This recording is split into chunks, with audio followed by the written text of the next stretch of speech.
Okay.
There we go.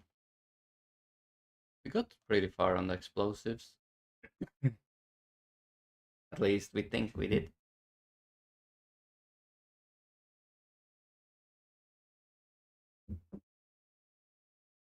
Like I wrote most of the script, but it really depends. I haven't tested anything, so nothing could work.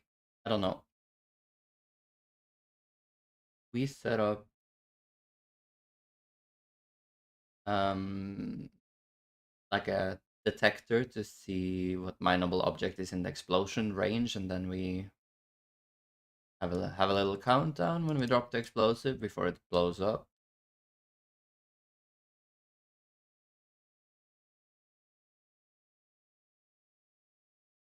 I'm especially interested to see if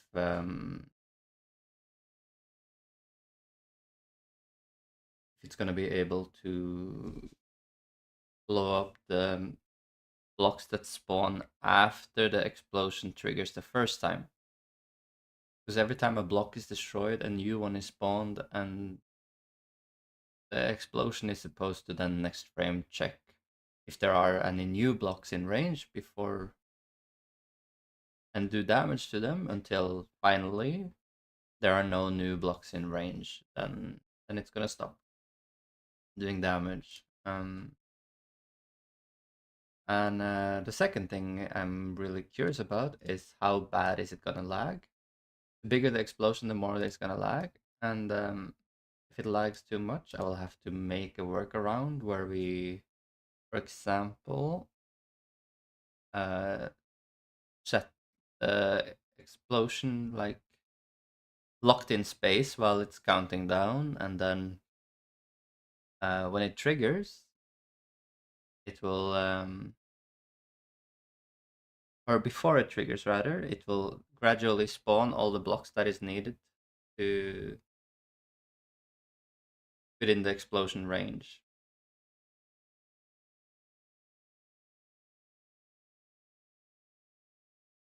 Will be interesting.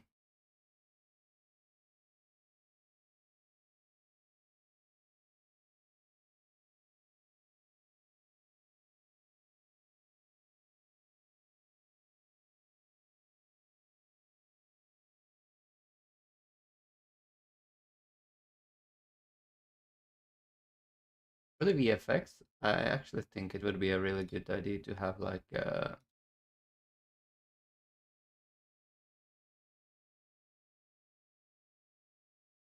pull in just before explosion.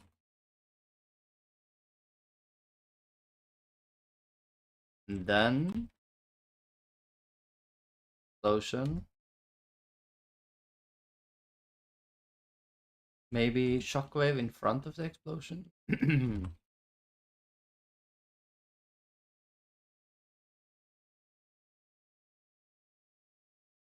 Slow moving maybe shockwave.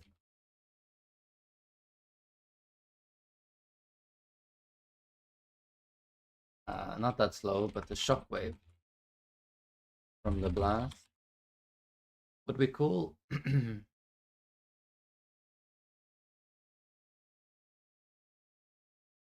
um,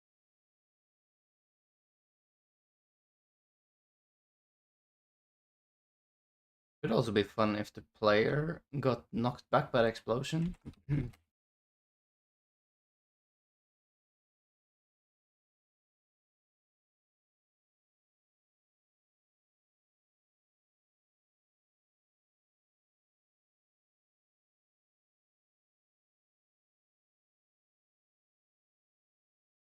There's a lot of VFX works that I have to do, and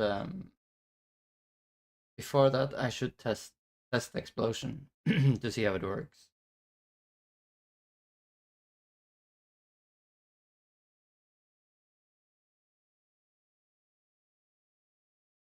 Hmm. Oh, we could look at.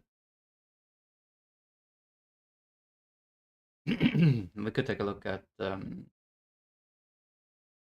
player object and set up actual spawning of the explosive. So equipment, can add a node.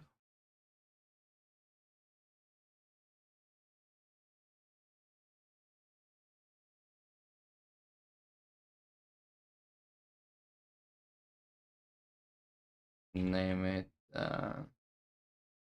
mining explosive.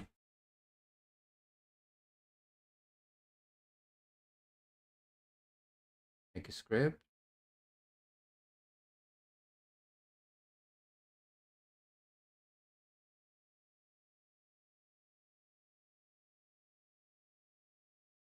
I'm not sure if that should maybe be under mining.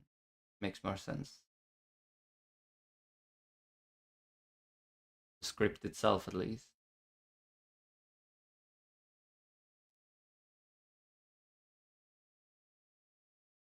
Hmm. Could move it as well under mining.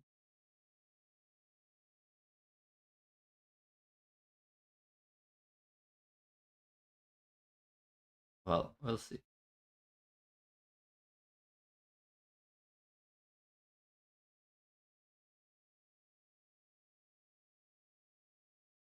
We should subscribe here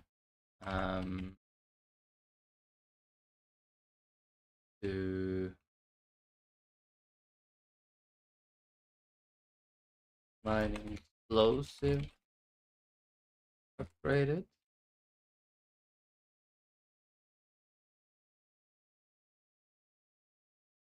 To signal from mining explosive when it's upgraded.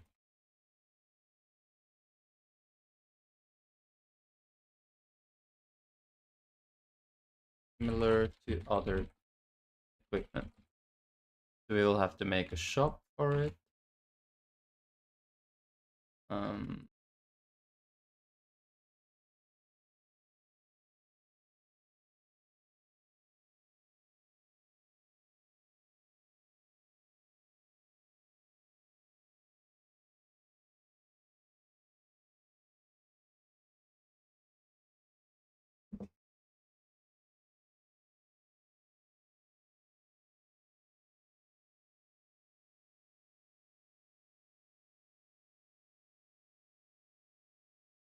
we could as well let it do damage to enemies, to be honest.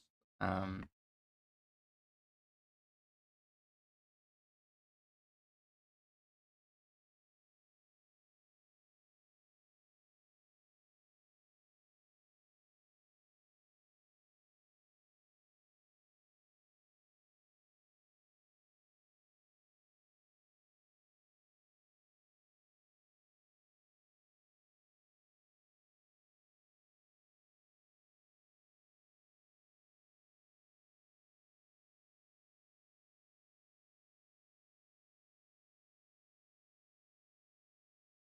so we would have to detect the enemies and then check before applying damage whether the target is in group enemy or mineable object.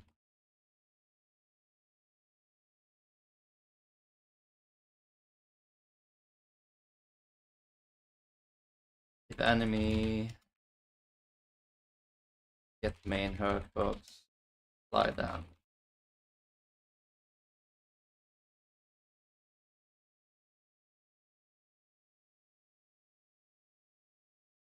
Separate number from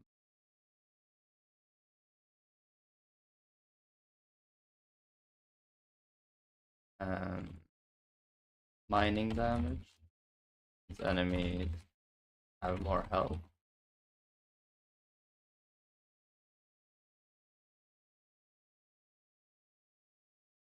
If we're gonna let it damage enemies too, it's a greater incentive to have the bomb float in a point in space.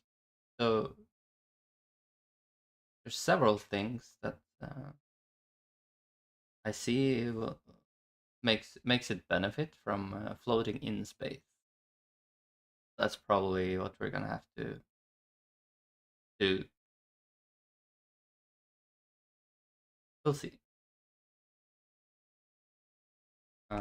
Upgrade type, damage, range, or actually, um, upgrade should provide damage, range. Uh, Not sure about the timer. Probably not.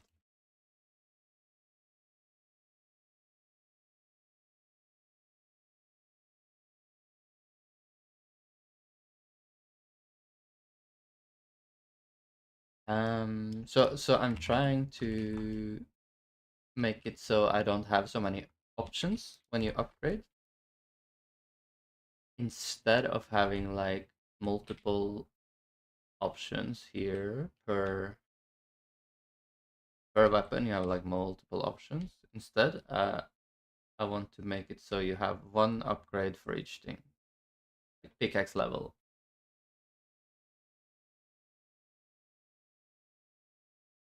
Just one instead of upgrading it a bit of damage, incremental, a bit of speed incremental. You do one upgrade, it costs a bit more, and you have a more powerful pick.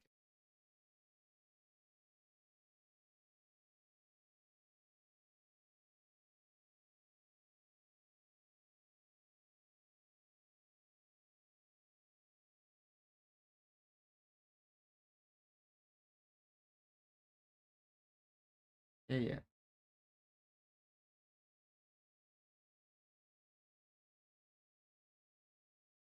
The shaders, oh, that's another story. I'll look at that later.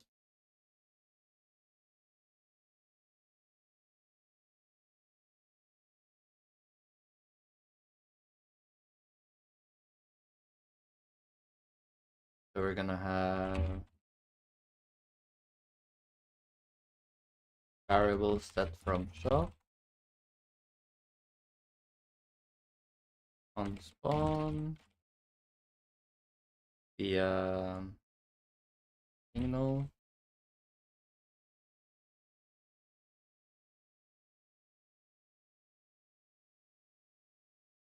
We have explosive damage as a float.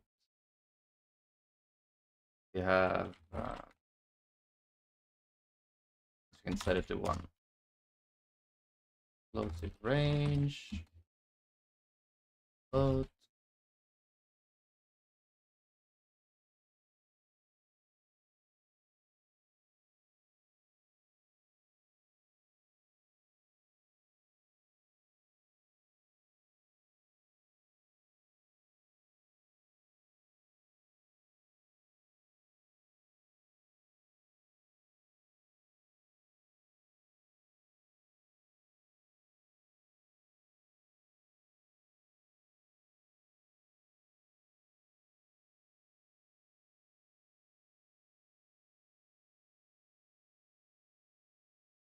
We have explosion timer.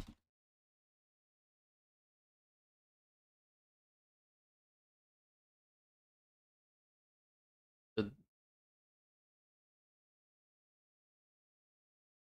what should we call this? Setup variables for explosive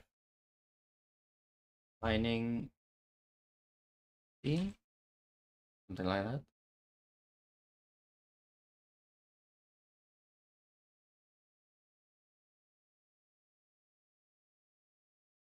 Um,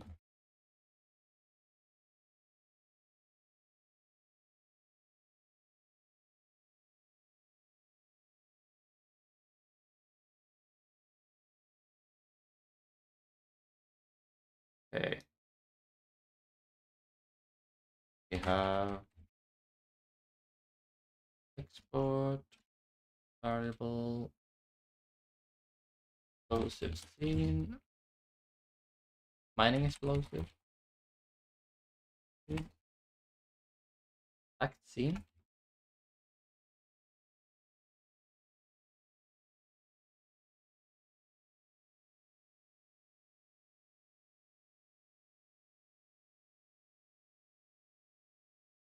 That.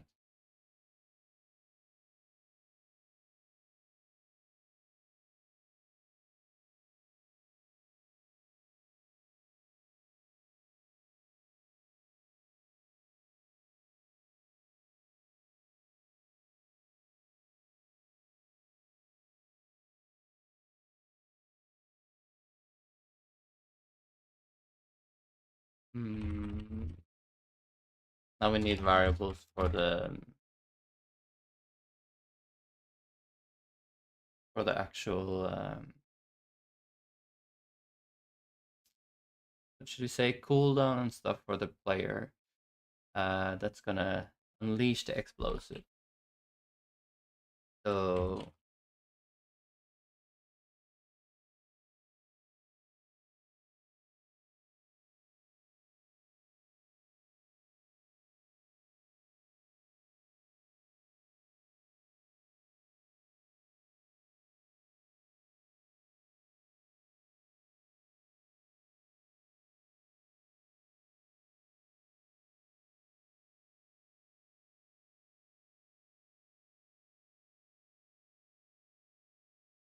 rigging variables, I guess. First of all, we're gonna need a timer. So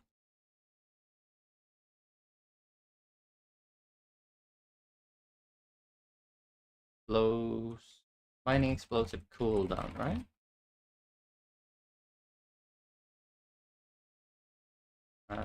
Load. Put it to like 10 seconds to begin with. Then we're gonna need a bool to say if it's ready.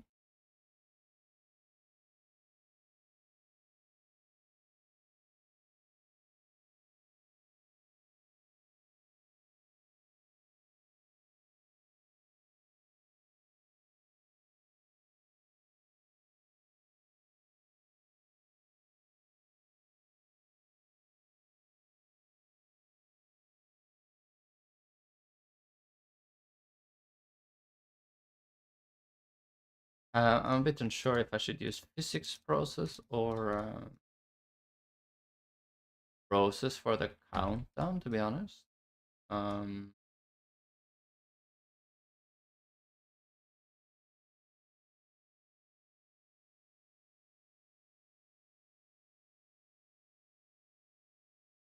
Not sure the benefit of using either.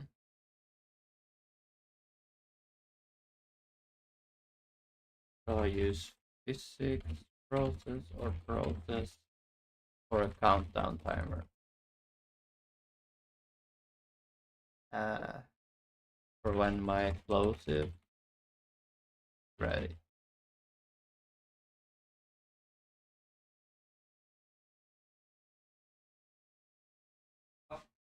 Yep.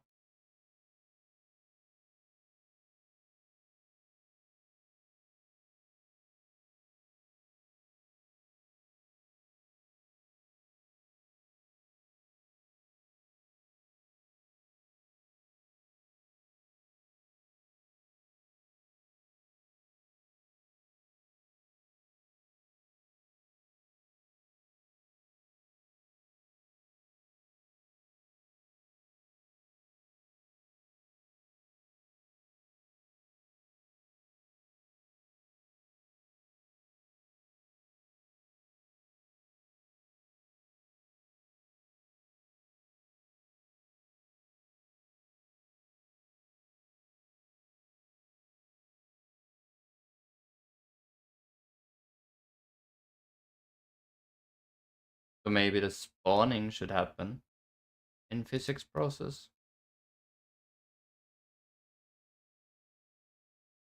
With the spawning of the rigid body explosive. happen in physics process then.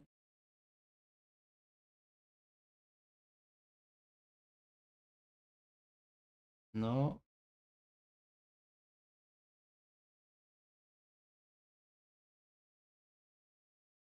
Okay, so we can trigger it from unhandled input.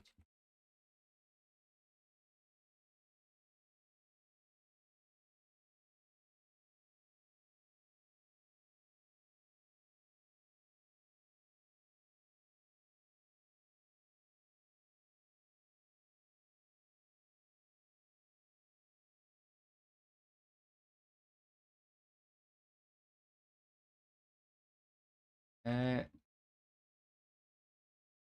we use the process for the timer. If not mining explosive ready,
could either reset the timer here or after I drop the explosion.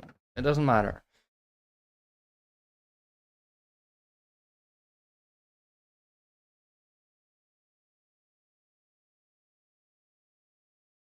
That way I'm gonna make comment for after the dinner fast, but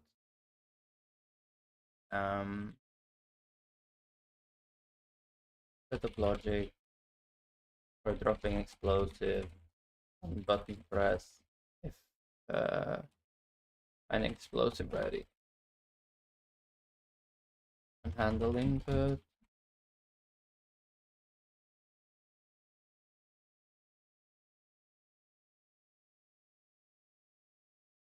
This control of unhandled input should be authority.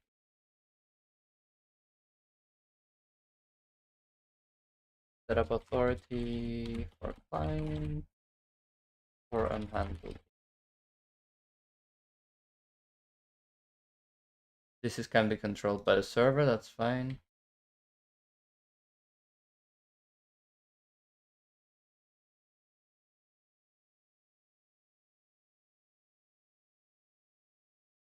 That also means that we need to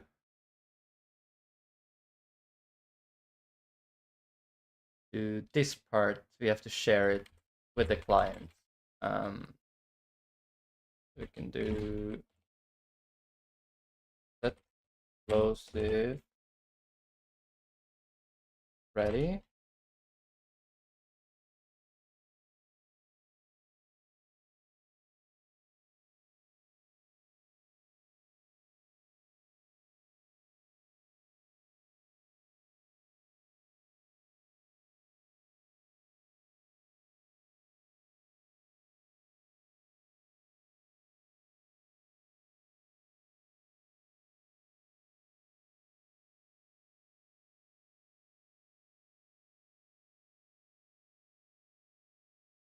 Maybe it's a bit silly that I have to eat right after I start the stream, but it's been 26 minutes. We did get some stuff done, and I don't want to hold back on starting my workday because I know I have to BRB or AFK a little bit in 30 minutes. Like, if I do that every time, then I'm gonna lose a lot of hours in the end of work. So that's why I decided to do it like this. So gonna be a small lunch break, and then I will be back. I'll work until approximately 7 to 8 p.m. After that, be right back.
Yo, we back.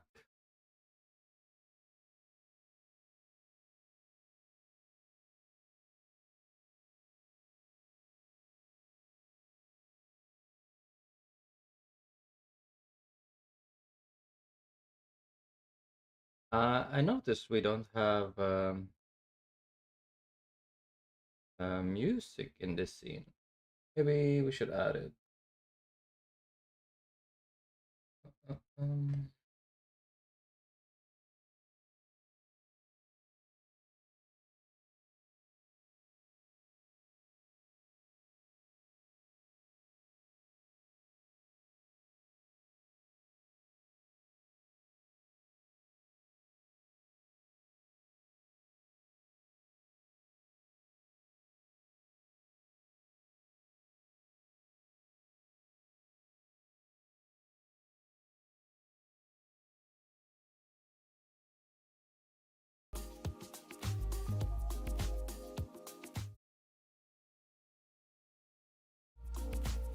okay,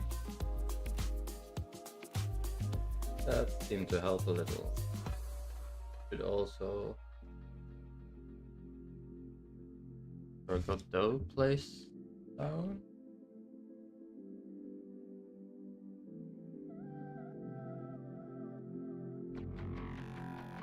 Yes. Okay. Back to work.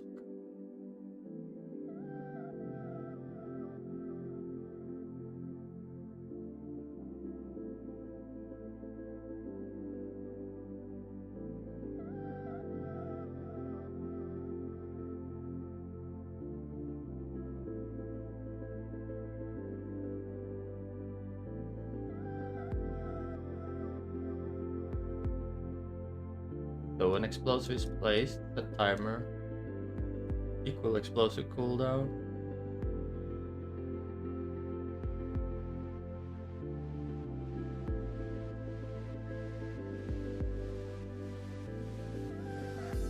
Turn timer to 0, explosive ready to false. Count up to explosive, timer cooldown.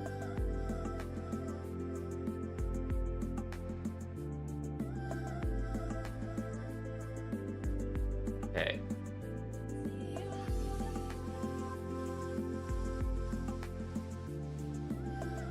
Mining explosive. Go to our player.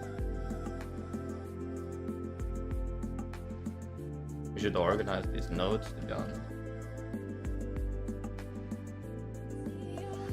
Equipment.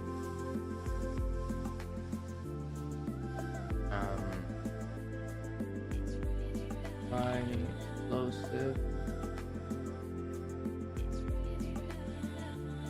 But the server should be authority of the node itself, I think. So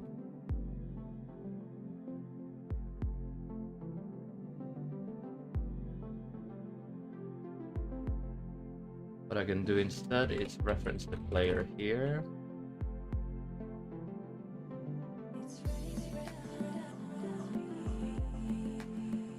Like that.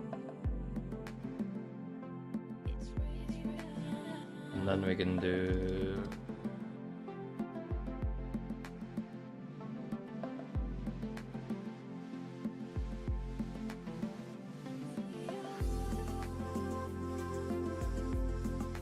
authority, year ID,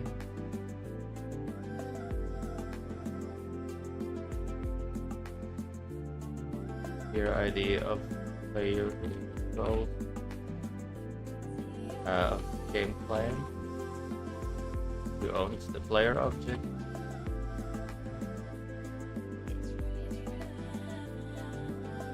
when ready, set authority,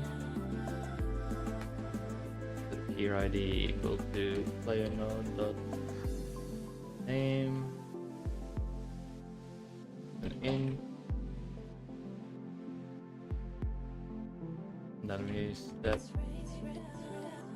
handle input to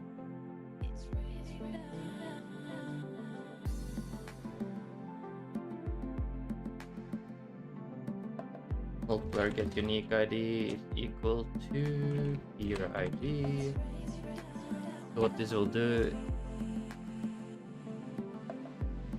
is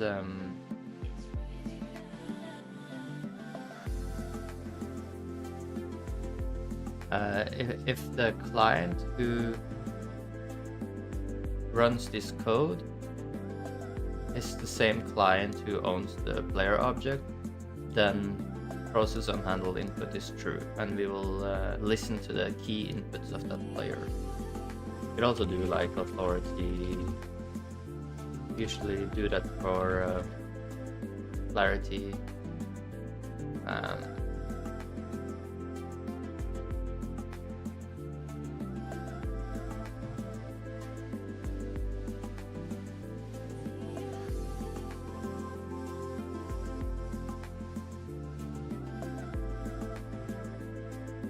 Okay.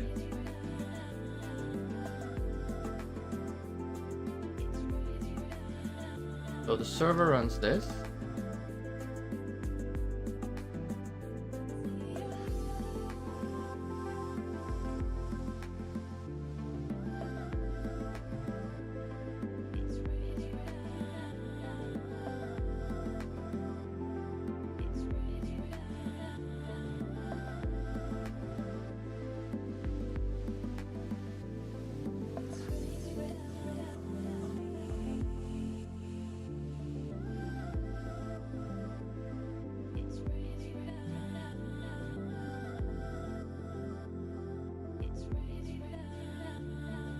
Okay.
Now while I write the code for using the mining explosive, I have to consider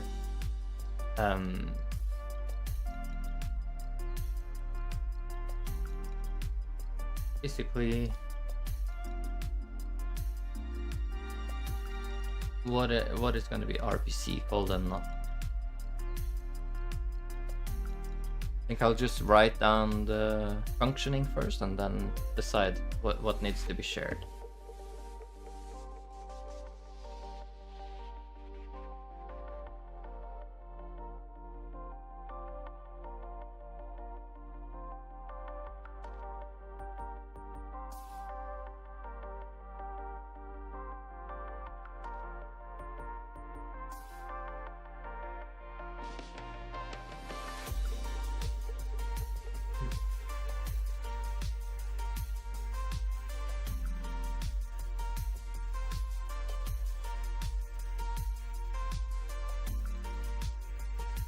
Now we want like the setup, right? Gonna close the other tabs to make it more clean here. We're gonna go mining explosive. Look at the setup here.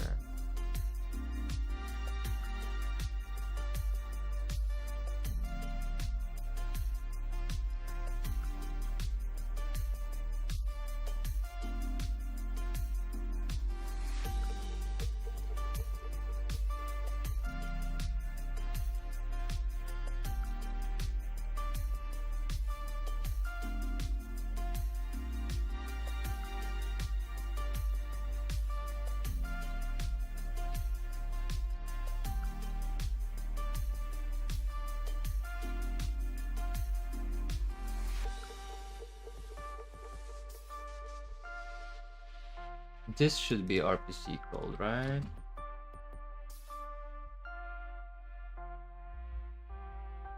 VFX.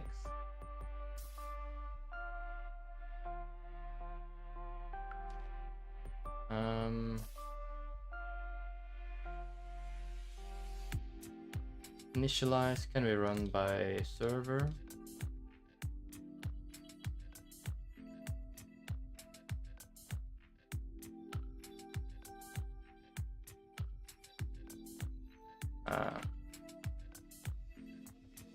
Initial setup or just initialize.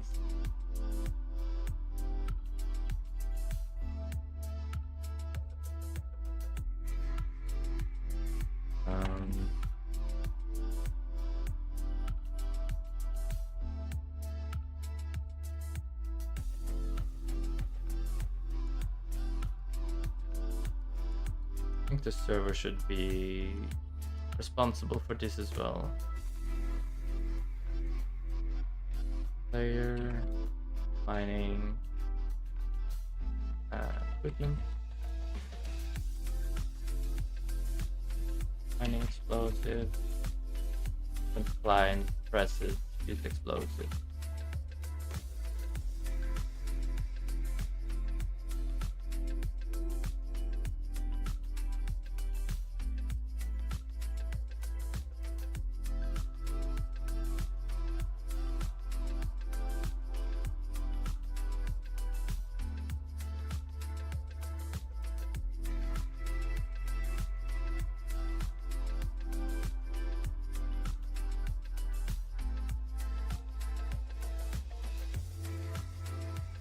We have damage and range for sure. Time, I guess.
Maybe like this.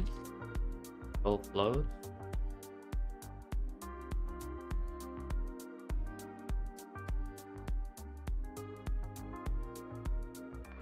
Is it a built-in keyword initialize?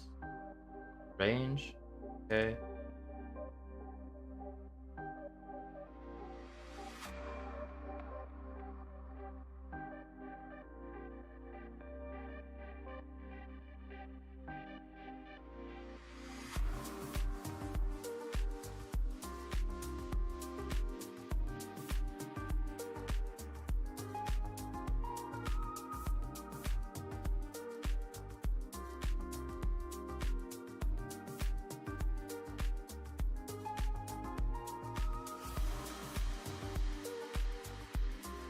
Like this.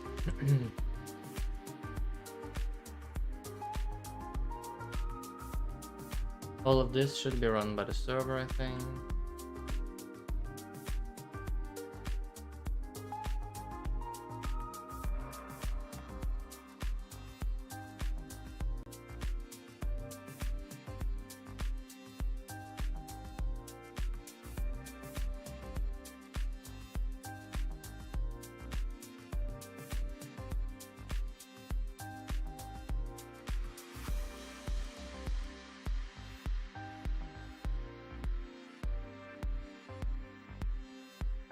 This is a part of the VFX as well. So that should be RPC full.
So this part,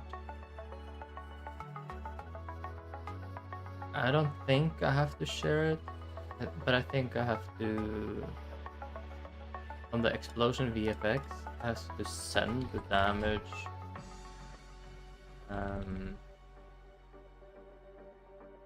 explosion damage and range.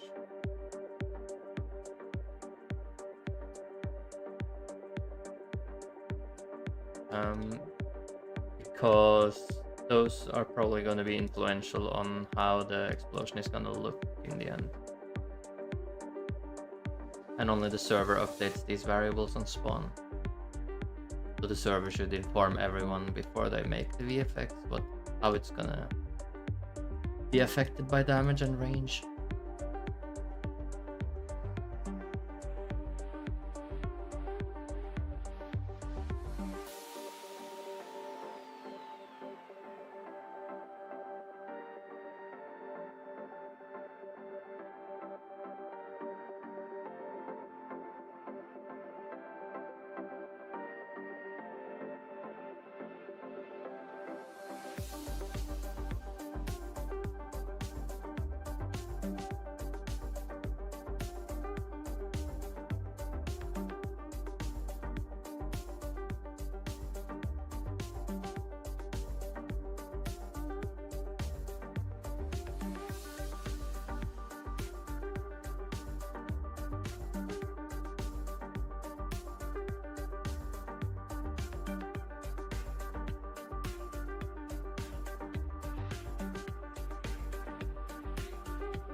Like only the server should do this damage, and makes sense because once the block take damage or break, the server will inform everyone how the block currently looks, like what stage of breaking it is in, or if it's completely broken, it will inform everyone of that so that they see the splinters falling.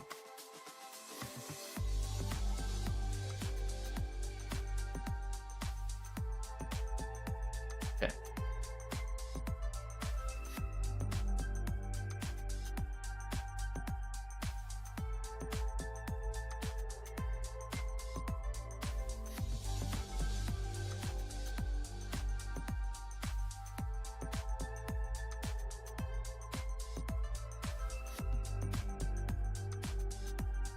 Back to the player for a bit. When the explosive is used, instantiate it. We then have to call this initialize function.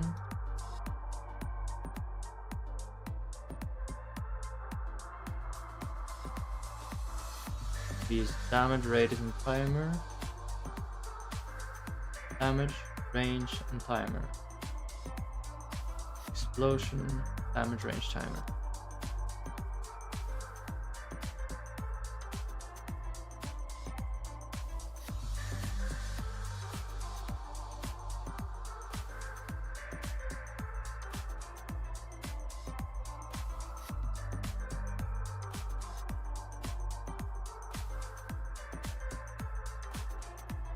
Explosion damage is not there. Explosive.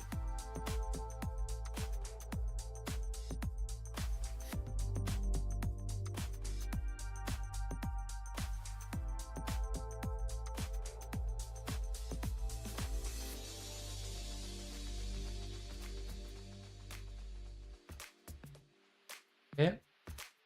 Setup is done. The initialize is done. I think we can like drop it into the world.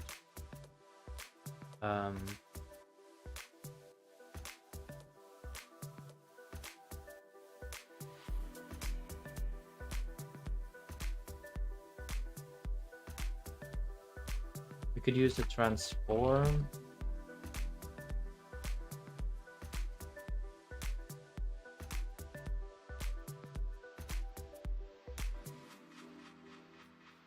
Setting global position doesn't work before we add it to the tree, but we can use a transform instead. We're mining explosive global transform, and then we do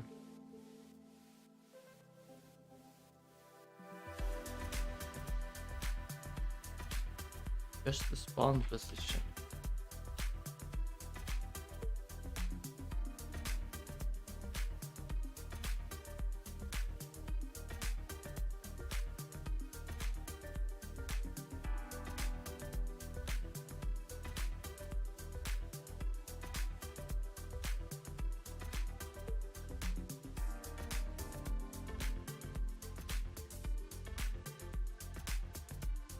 I think I should be able to only do the global position.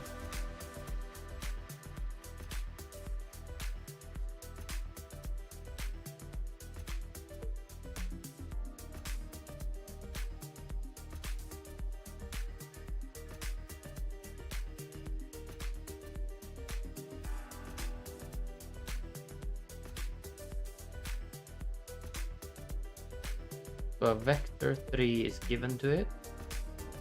So I think I can do player global position here. And here we can just use the... sorry. Wrong script.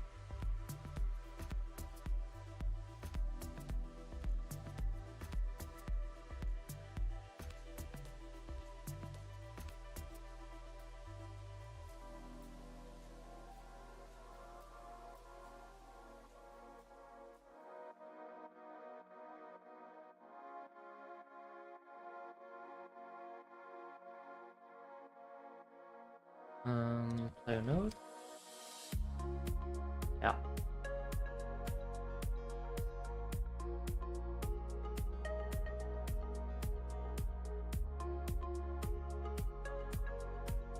I can do this before I add it to the TNT? Question mark.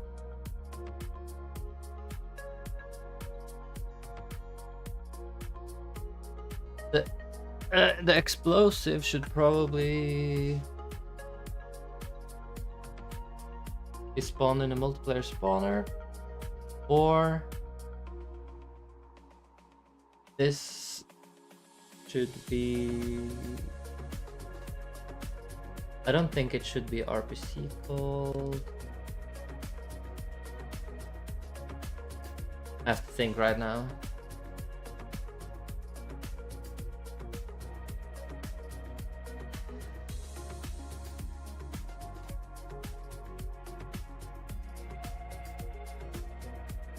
It's so confusing when you have like this explosive exists on all clients.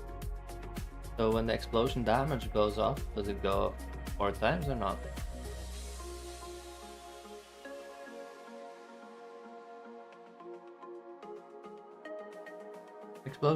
Explosion damage is only run by the server.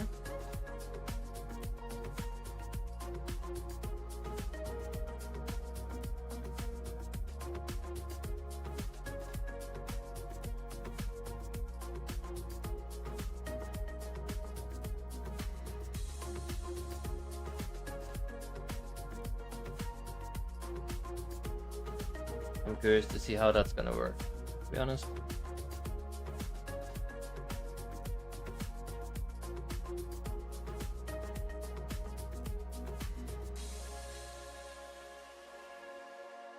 Anyways, how to spawn it. I can spawn it for everyone with an RPC call, or I could spawn it with a multiplayer spawner. The advantage of an RPC call is that you don't need to bother with like a unique name with when spawning it, or anything about the variables being messed up or something. Like, use a multiplayer spawner, certain things are shared and certain things are not shared when it's being spawned.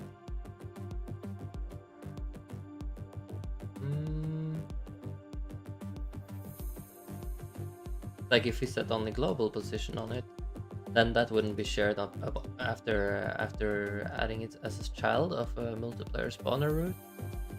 It would actually spawn at 000 before eventually being shared by the server's position next frame.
What has to happen for everyone? Everyone has to see the bomb.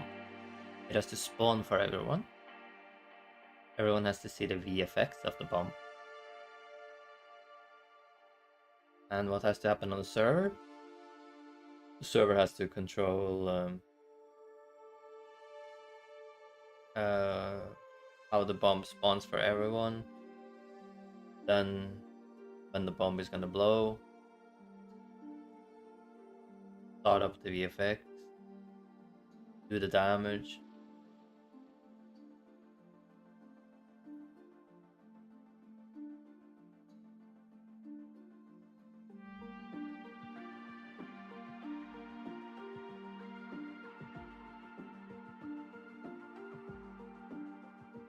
Can you help me explain from this script?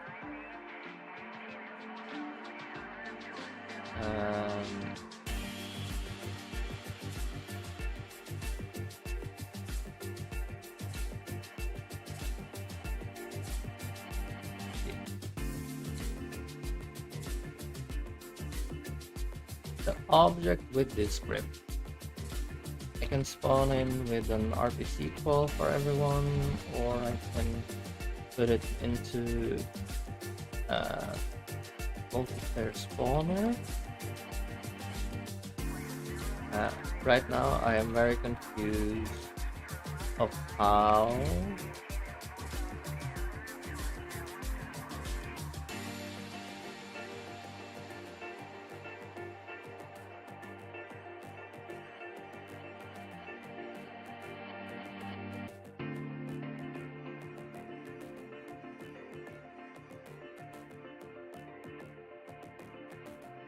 when I'm using the mining, right? All the players have their own have the little guy mining the pickaxe.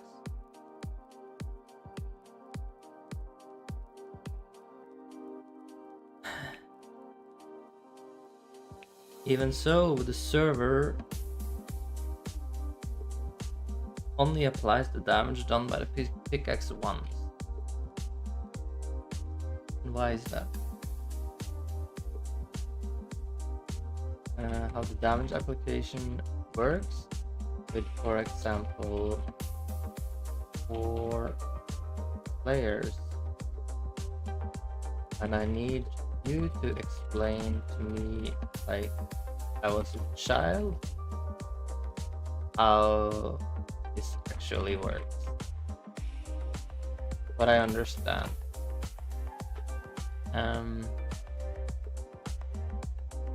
Either spawning through RPC or multiplayer spawner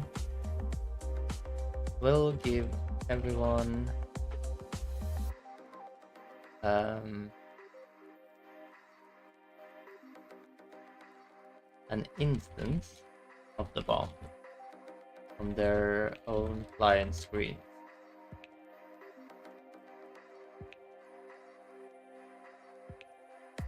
When the timer runs out, controlled by the server,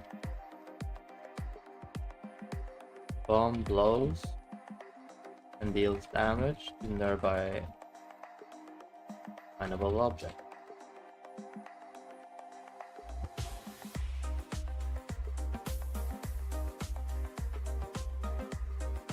What I don't understand.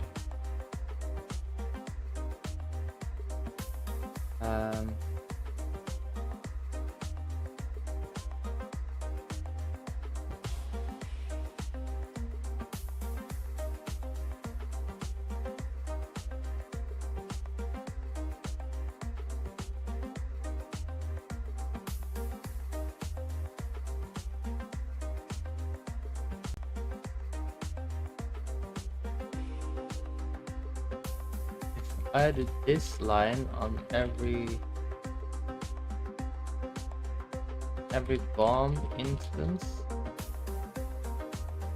on every client. Will this make the damage apply times 4 times? For everyone, since the server gets the message 4 times? Or will this server only get the message 1 time?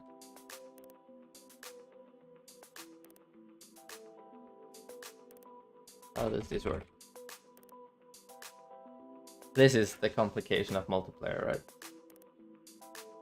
You really have to get used to thinking and understanding how does these interactions actually work.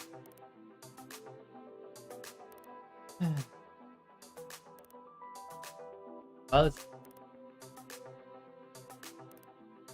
even if every player has a copy of the bomb on their screen, it does not mean every copy is allowed to deal damage. In multiplayer, you usually pick one boss. The server is the boss.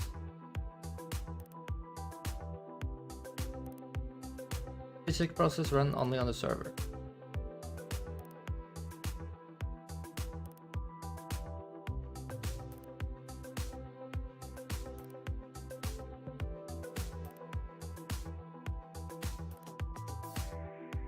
Okay, so when there's an instance of a bomb on another client, and we get to the physics process, the server doesn't run physics process on that client. Okay.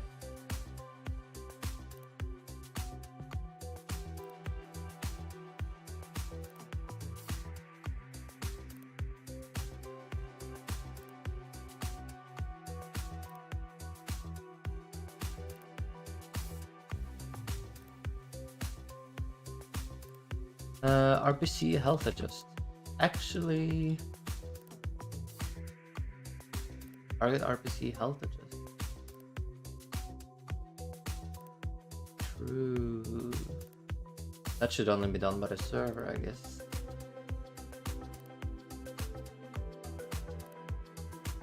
And it shouldn't necessarily have to be a RPC either. It should just be health adjust.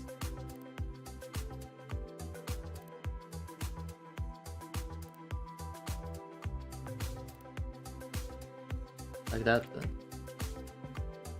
Okay.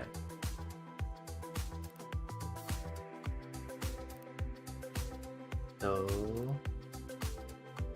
go to the mining block and take a look at this health adjust.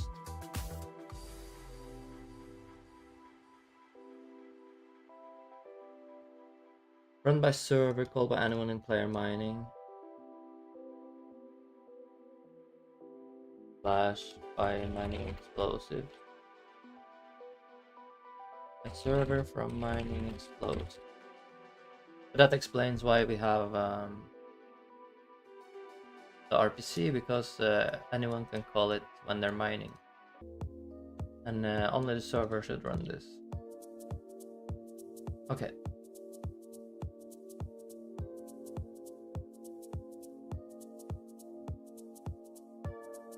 So since I have this, I can simply do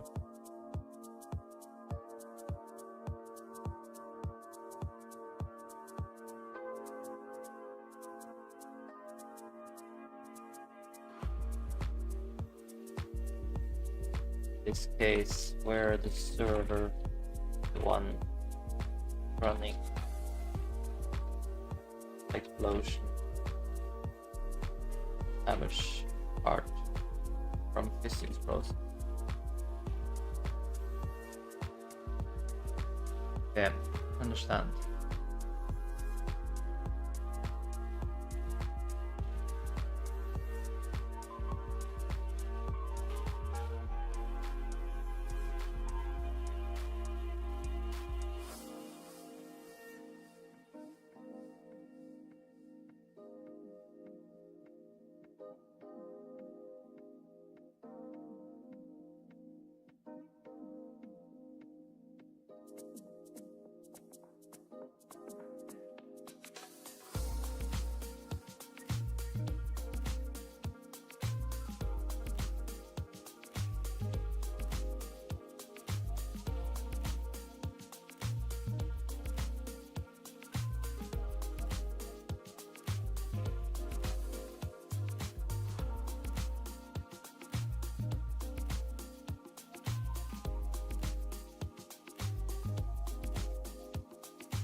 Alright, my wife is on the way to the airport.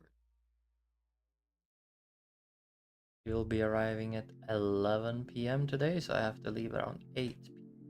Pick her up. Good, good, good. Looking forward to seeing her again after a couple of weeks. Well, more than a couple of weeks. 3 weeks.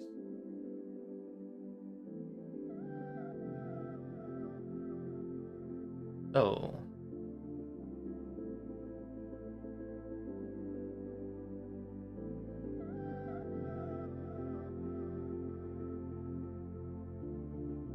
now that we understood how the explosion works, what's next? An explosive is placed, current timer, those already falls, start count. This is placing the explosive then.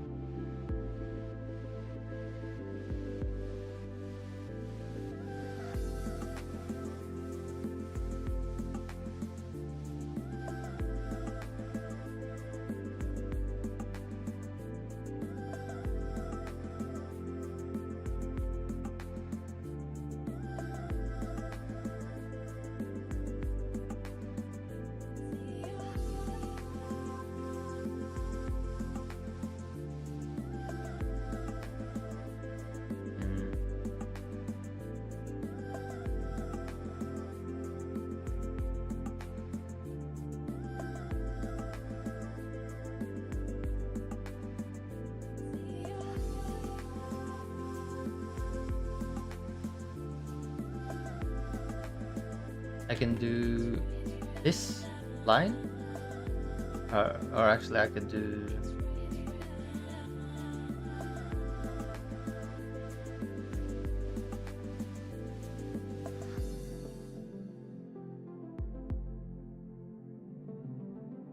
I could store these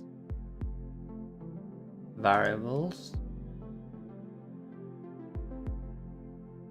and send them to a script which spawns the explosive for everyone with RPC, or a function I mean. Or I can just use a multiplayer spawner under the mining explosive.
What's the advantage of using multiplayer spawner versus just using an RPC to spawn it for everyone?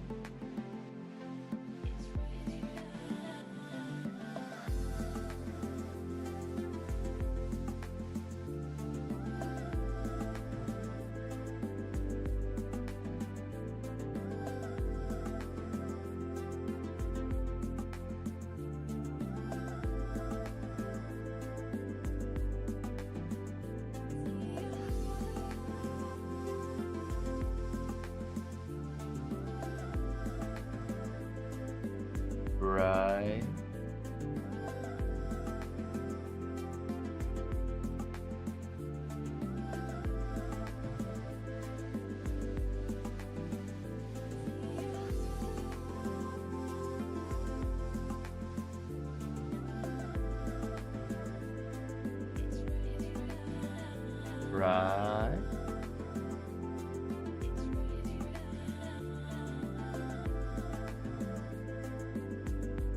So it's a bit easier to handle the cleanup. It's a bit easier to handle the fact that it synchronizes for everyone if they join late. These things are nice, right? So we go with the spawner. Go, Big Plays, welcome back. Hope you weren't too tired today at work.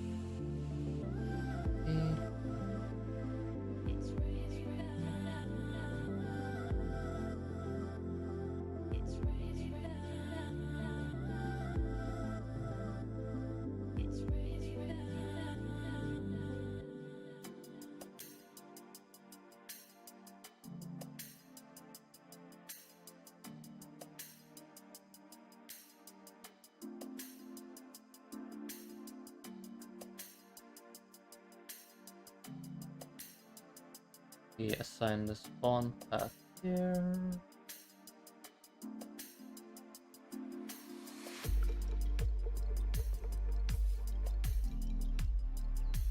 Mining explosive, and then we do auto spawn list. We add the element mining explosive.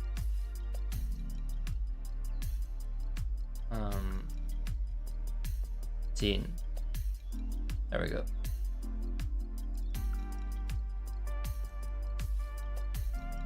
You got 8 hours of sleep and couldn't get back to sleep, so you should be fine. Nice. You're unemployed. I wish I had work, but I haven't had any luck getting a job yet. I see. Currently sort of unemployed myself. I'm doing a full year of game dev. Working on that. I'm self-employed at the moment.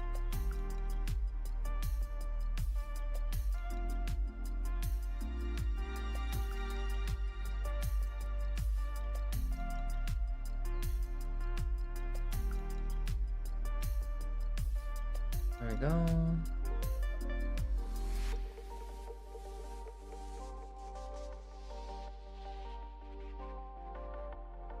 With this, we can just instantiate the mining explosive as a child of this route, and that should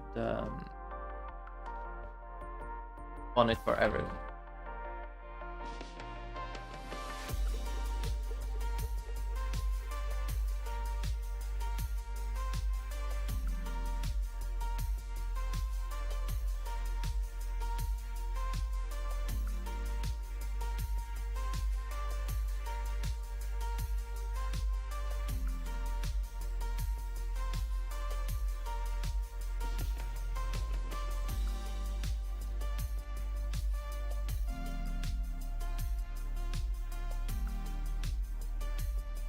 It's a part of why you are doing game dev as a hobby.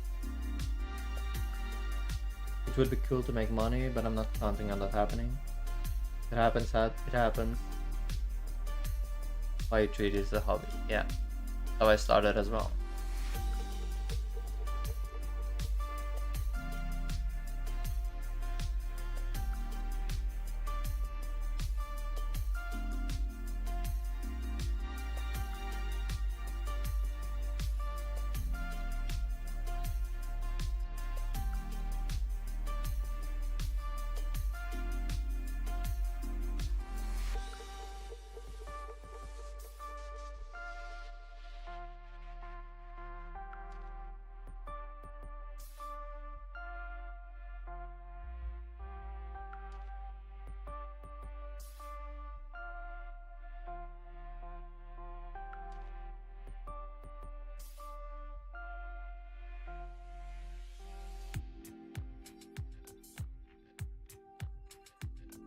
Here we spawn explosive, and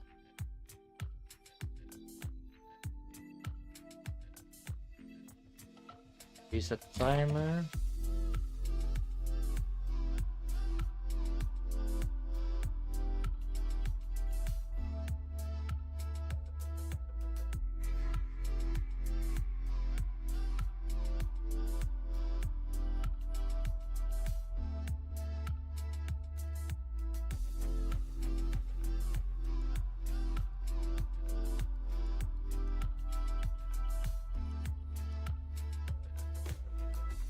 Mining explosive cooldown timer.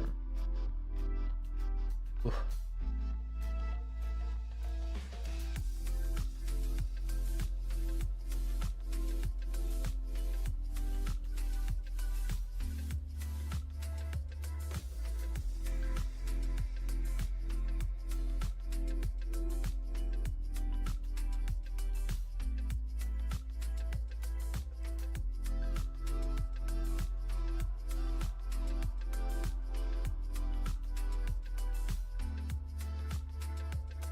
I actually set it to 0.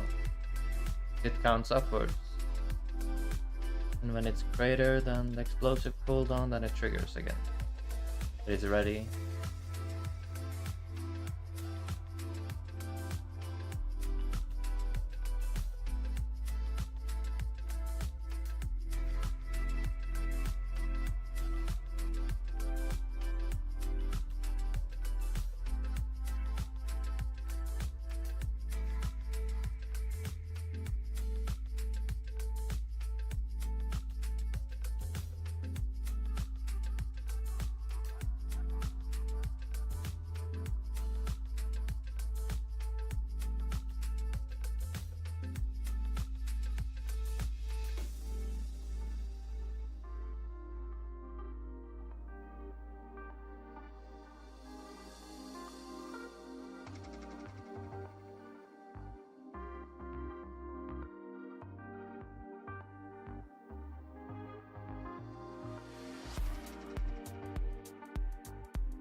Somebody the other day was saying they wish Twitch had audio controls, because sometimes they want to use their own music, so being able to turn down just the music on the stream would be cool. You would like that feature as well. I see.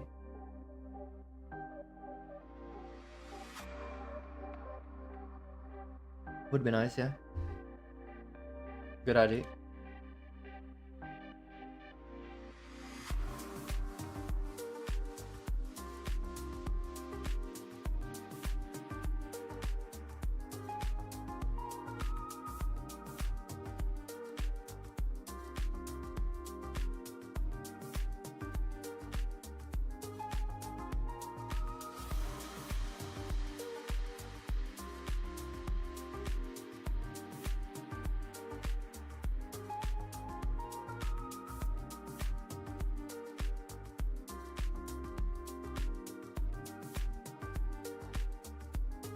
On place explosive pressed. If explosive is ready, instantiate and drop mining explosive. So that's adding it as a child and stuff. Yep, we add that.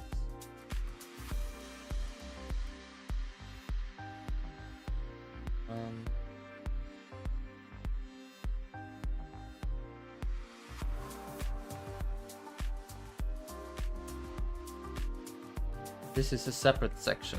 Update stats when upgrades from the explosive is bought at the shop.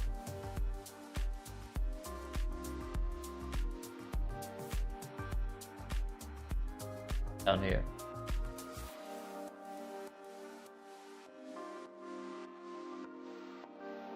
Yeah.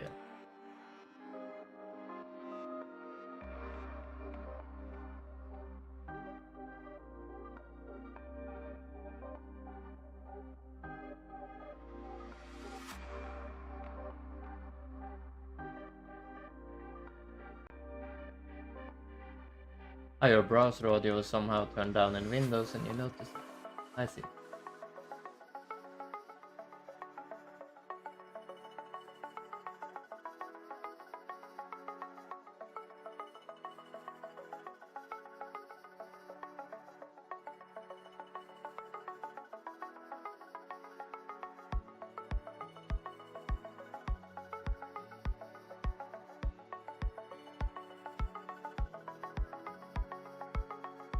Ah. Okay, so we got most of this set up. We need a shop. We might let it damage enemies as well, which could be cool. We need the entire VFX still, but we might start to approach a point where we can test it.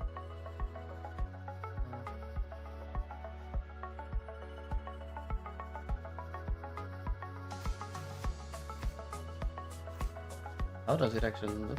It's explosive. Like this? Okay.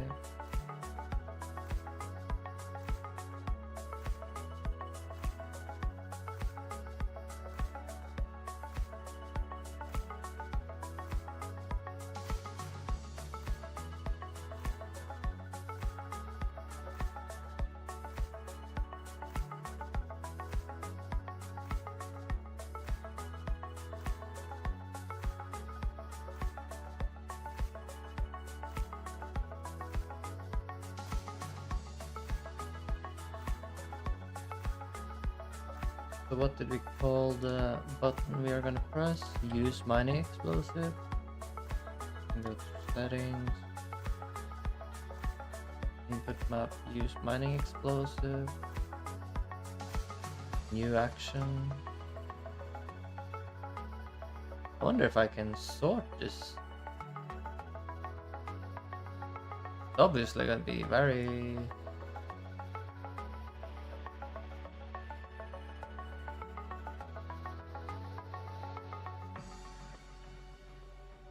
messy. I don't sort it. Huh. Anyways, use the mining explosive. It can be button 4 or something. Okay.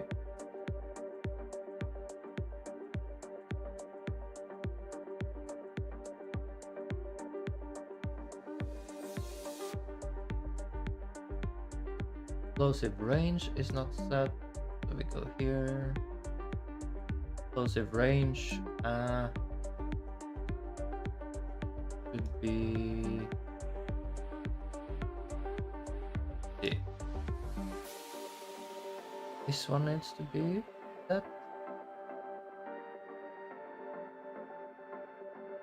And then target selector needs to be set. Not set as area 3D. Target.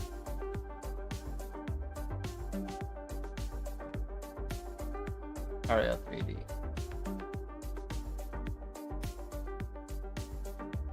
Yes. Okay.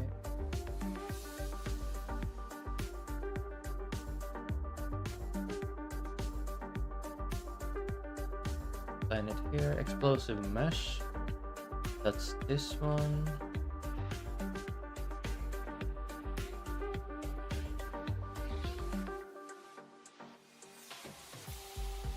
Okay.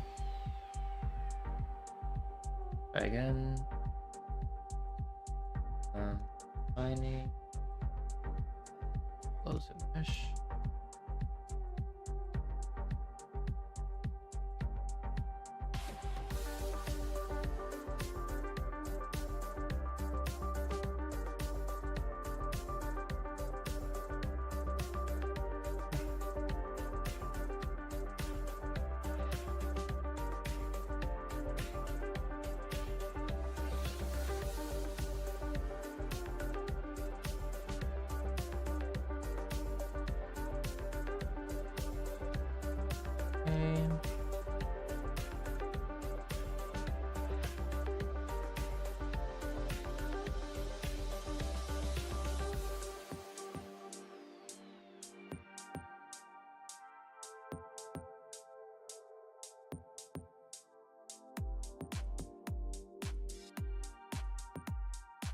Yeah, I often mess with the browser audio myself.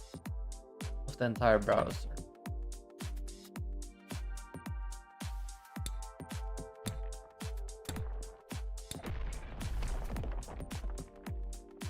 Shape and a type float.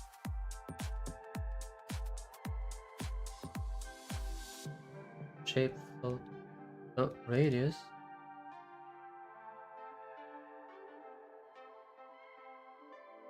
Target selector. Explosive range. Shape. Radius.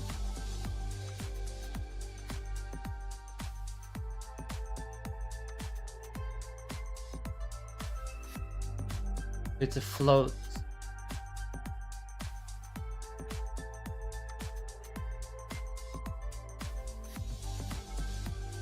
Explosive range is a float. Okay.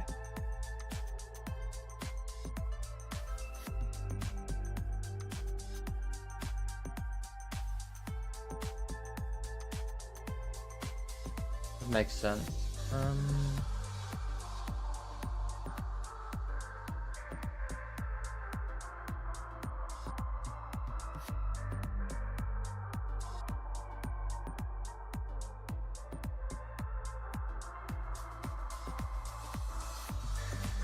So the range zone.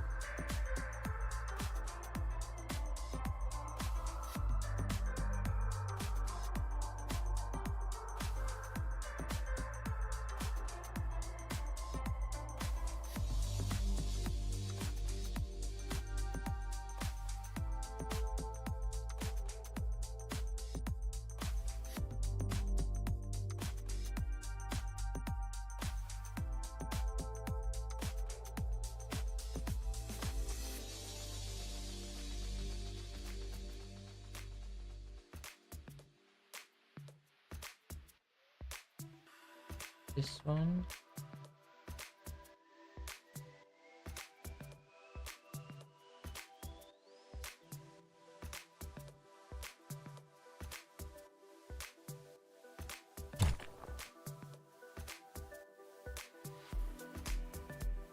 Mining explosive mesh material. Explosive mesh. This one.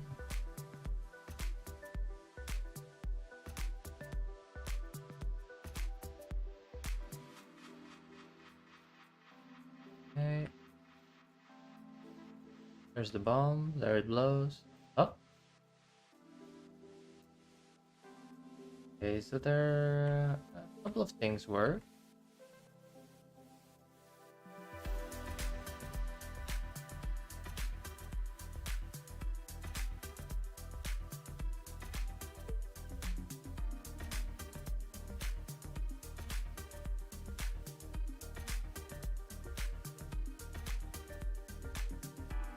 And I think it's set to do 2 damage. Holy moly. What just happened there? That's crazy.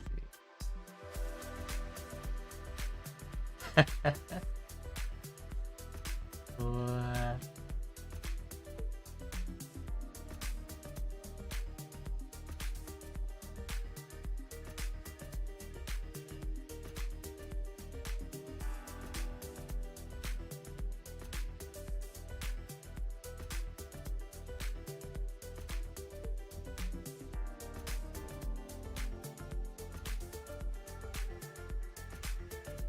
We can see explosion damage here. We can set it to 5.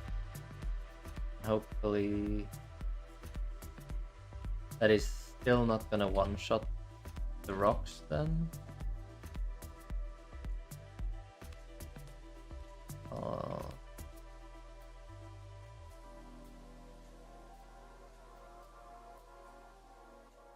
Wonder what's going on with that. Why is it endlessly spawning pebbles, I wonder? Super weird.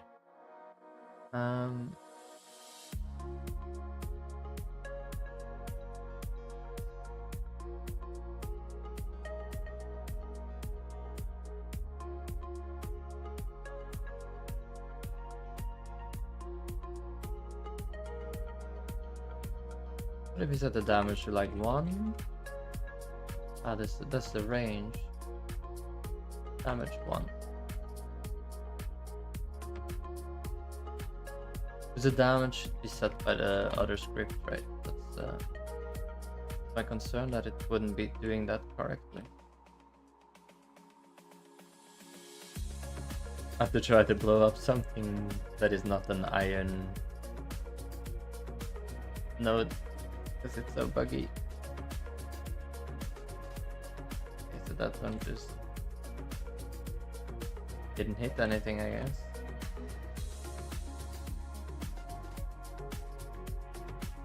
Okay, so we see this somehow broke a couple of blocks when it shouldn't.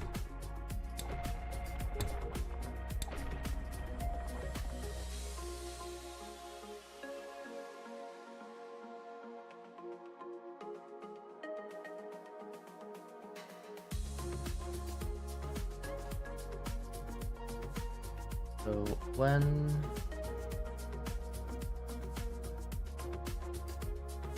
exploded is true, then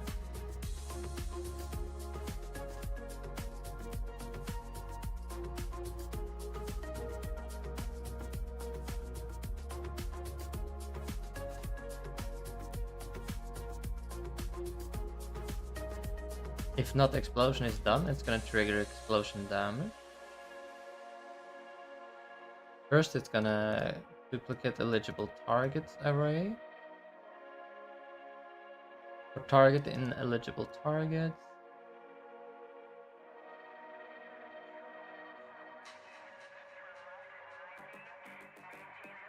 If that target is in targets already exploded,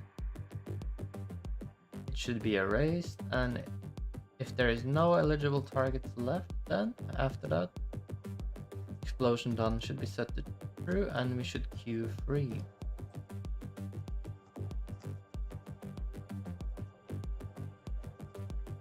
So we have to print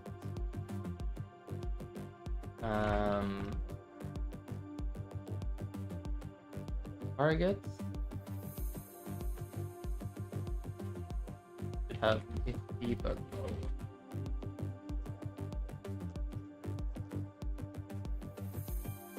Eligible mining explosive.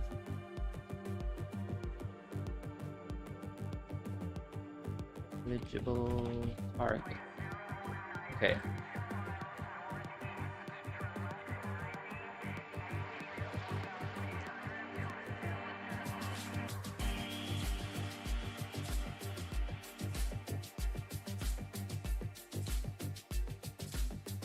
Mining explosive. Target exploded.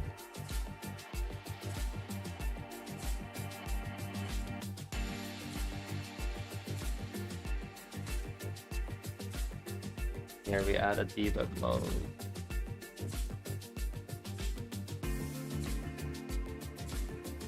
Boolean. Set it to true. Play.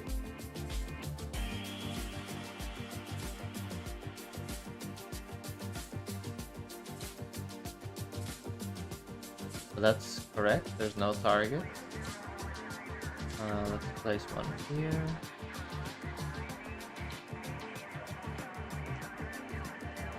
Still no target, it's fine. Go a bit closer, I guess.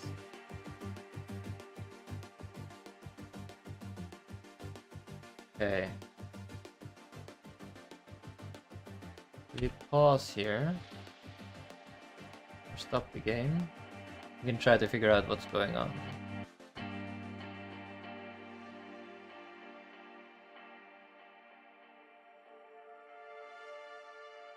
So here are the eligible targets in the first explosion.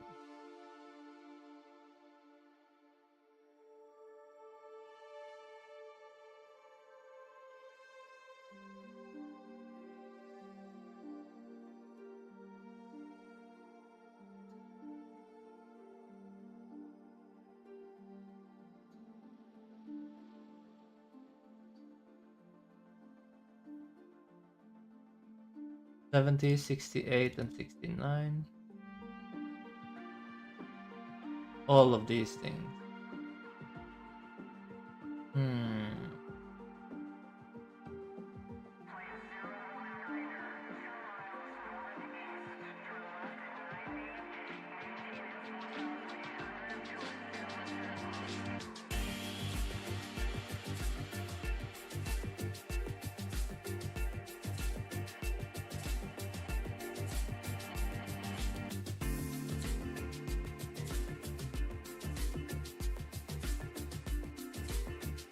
Okay, first of all, eligible target. The first time this runs,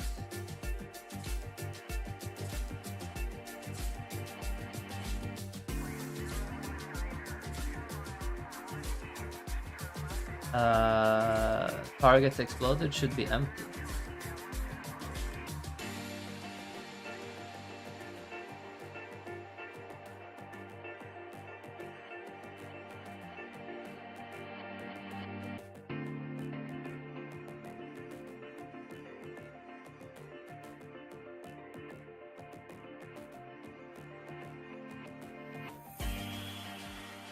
Yeah, that's here we see targets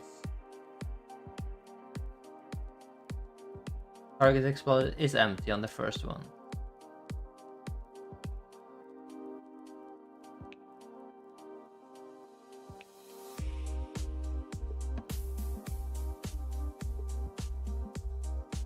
There's a bot in my chat.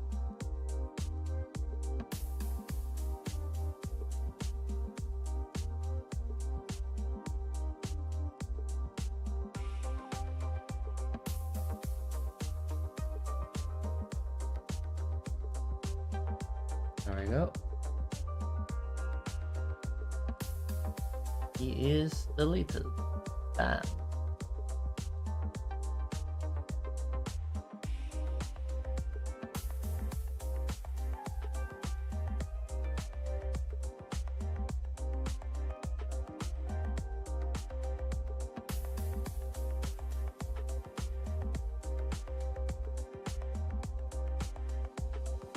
So we have 70, 68, 69. Basically 1, 2, 3, 4, 5, 6, 7, 8, 9 eligible targets in the first explosion.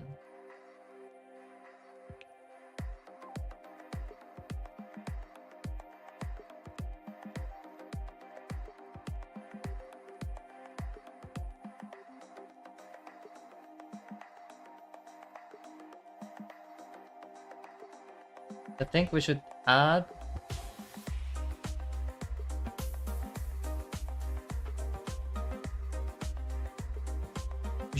a target to targets exploded before we deal damage to it. That's what I think we should do. Because I don't think it would matter, but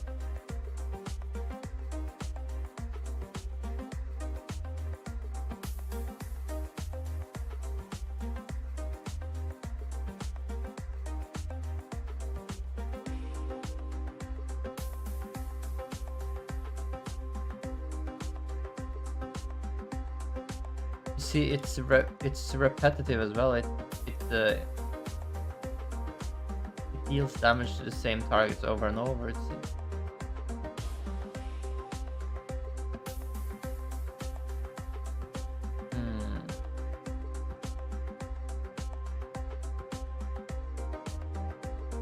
okay.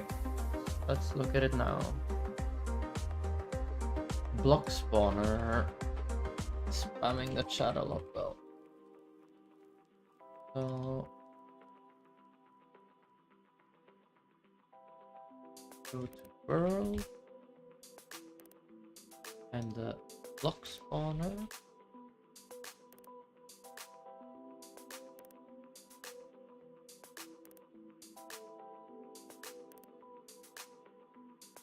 We turn off debug mode, okay.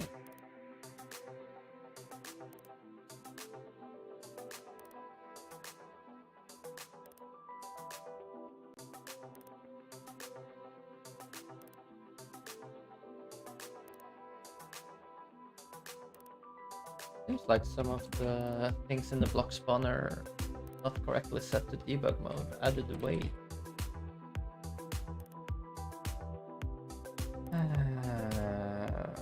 This one.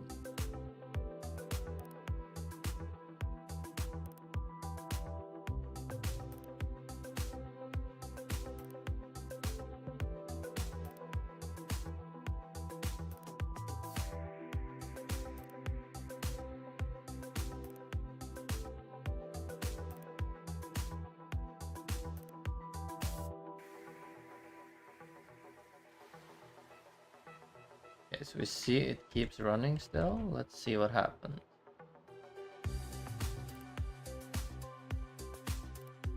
First explosion looks correct like usual.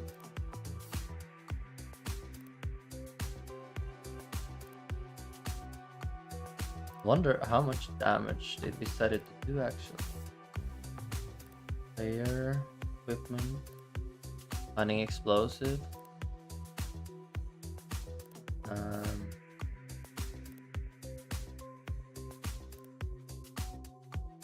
Damage was set to 1. So it shouldn't be destroying any block, to be honest. But I think it's repeating itself, so that could be why.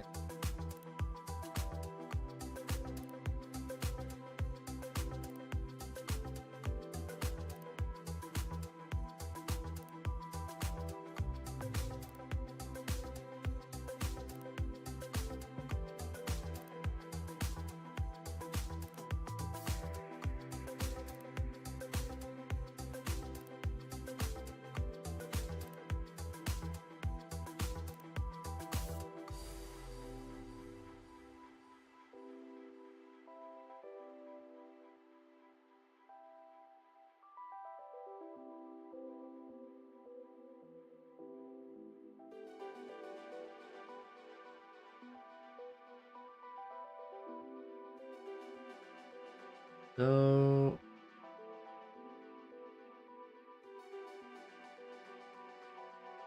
eligible targets contains this number 72, and it's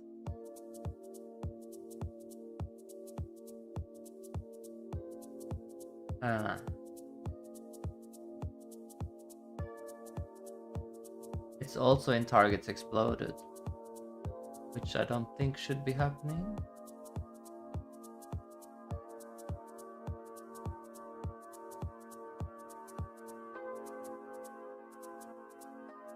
Because we should erase the target if it's also in targets exploded.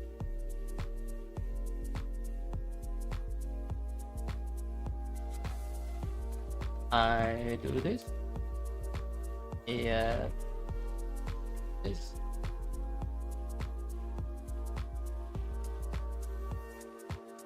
Shows target has been erased, even if it was a part of exploded target.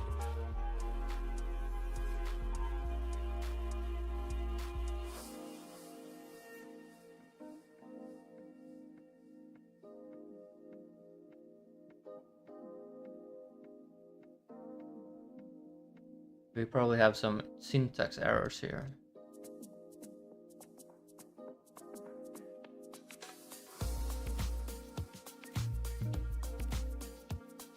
Erasing from an array while iterating it can skip elements or behave inconsistently.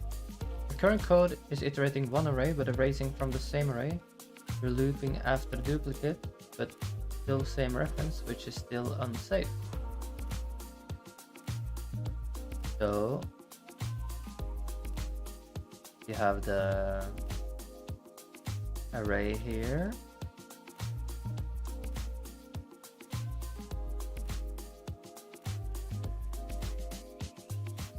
Yeah, we should do typing, I guess. The static body 3D array.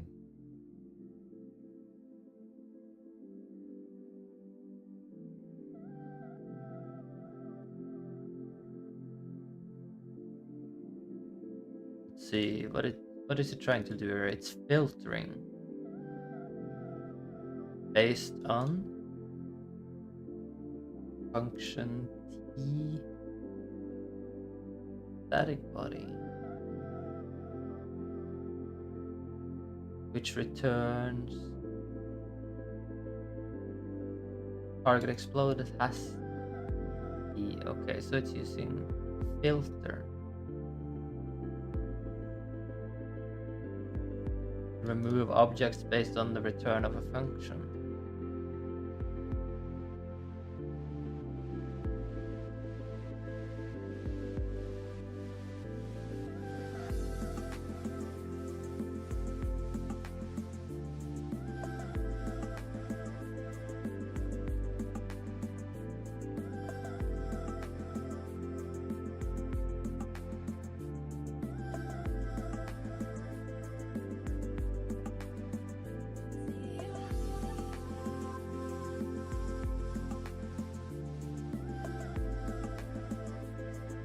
Okay, so maybe the order of operations like gets a bit confused when we have when we're iterating an array and we're at the same time like changing the array by erasing the target. So you can add target to remove array static body 3D static to blank, and we do here targets to remove, and then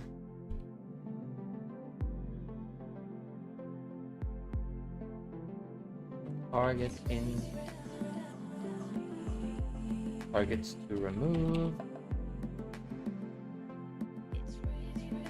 We do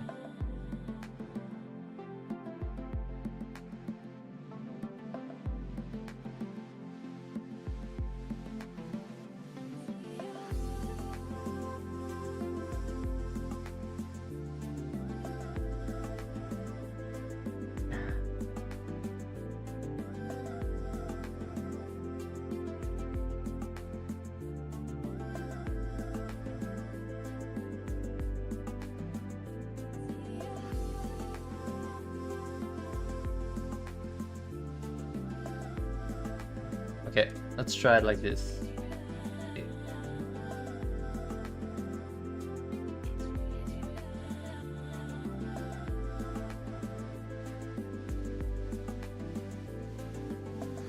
Trying to assign an array of type array to a variable type array static body 3D.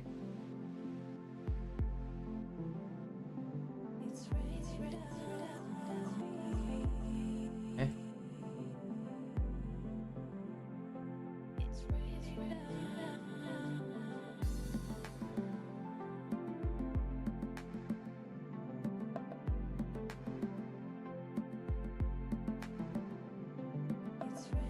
I didn't like it to be called like this.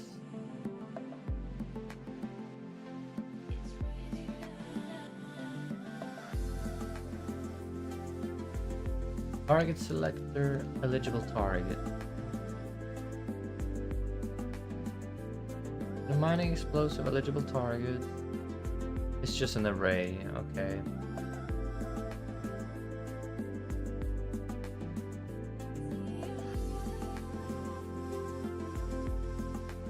If we do it like this.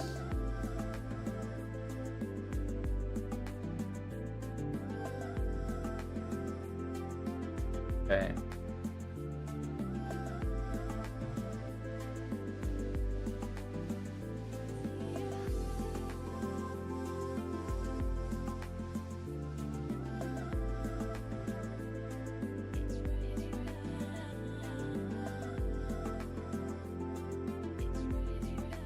So here's the first explosion, nothing was targeted.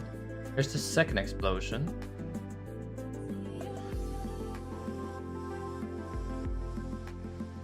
This wobble not playing any of that from spamming. Not playing.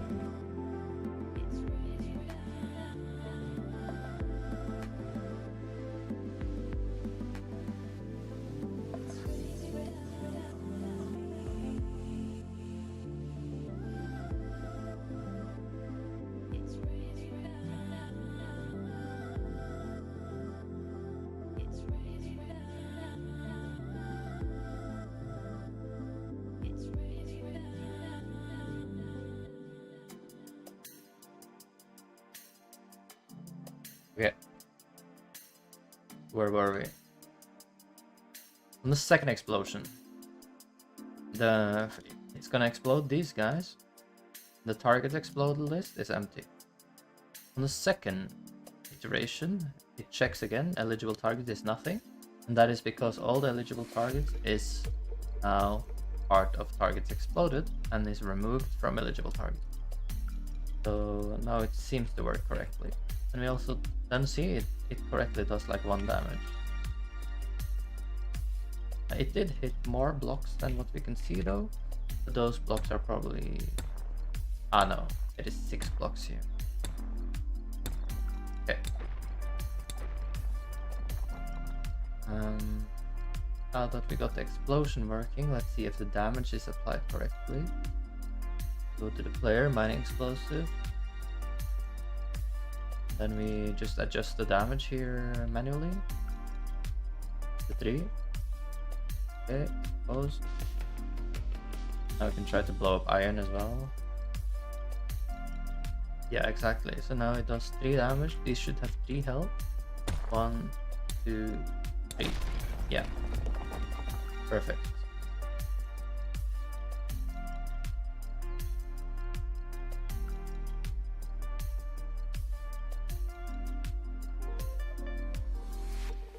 So I would say phase 1 looks it.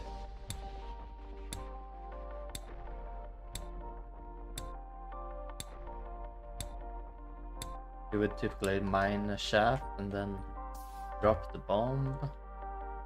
Boom. You will have this area.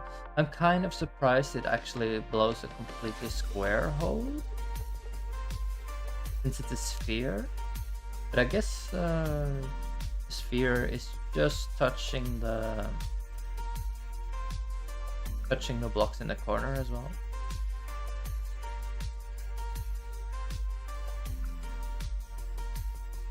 Yo. 6th place. What is this? A bot? There was a bot, but I think I banned him. Is still visible? The message?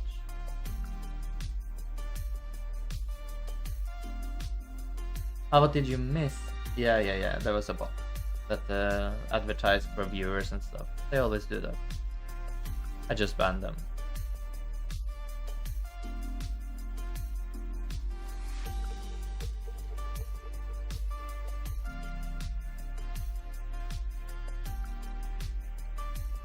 Okay. And I guess you missed we got the explosive working, which is cool. We place the explosive and deals damage in an area. Like that. Very cool.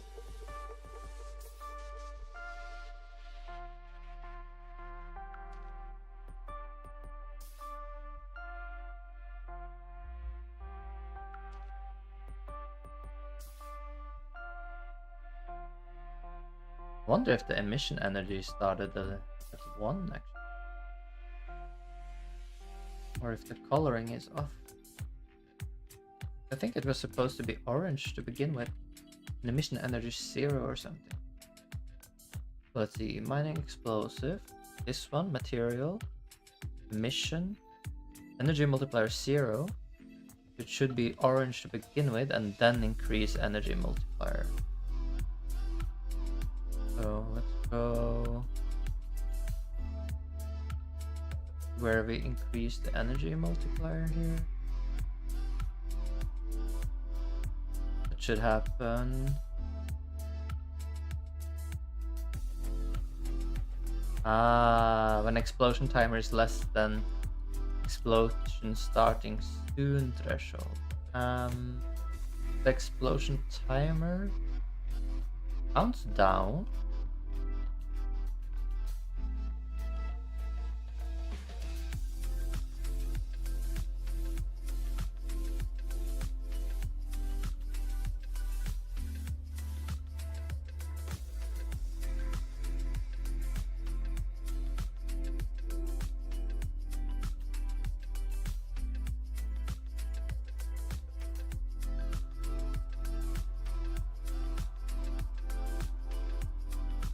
Should be given a timer countdown. Timer it's given. This explosive timer, which is 3 seconds. I'm gonna up it a little bit to make sure. But it's given 5 seconds now. Explosive time is set to 5 seconds on initialize.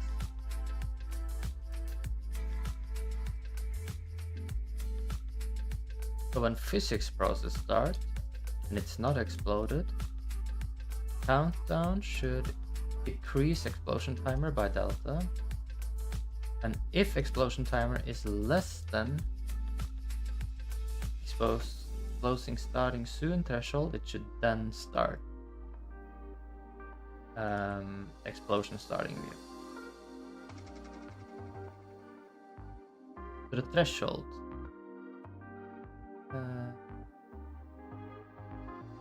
At the 1 second.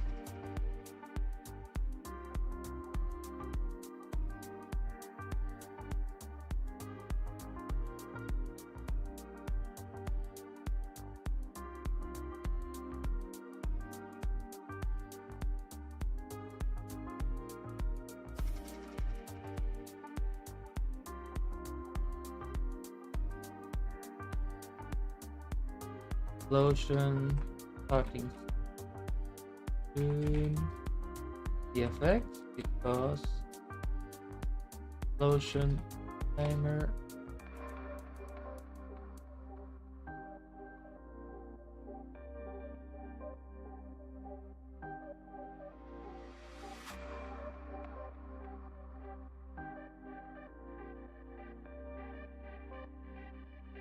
yeah, now it worked. I don't know what happened. Is it maybe now still? Ah, it's still right now. Okay, okay. So it doesn't reset the emission after it blows up, and since it's like a shared material. Okay, okay, okay. I need to make it unique, the material. Mining mesh material. Get active material. This one I have to make unique. Make it unique. Not sure if it's simply duplicate we use. This is the material. Then we do not duplicate. I guess we can just do it like that, right?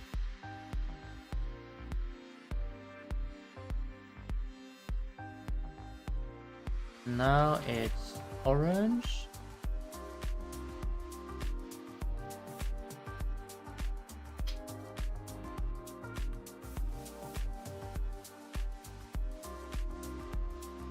Now it didn't change color.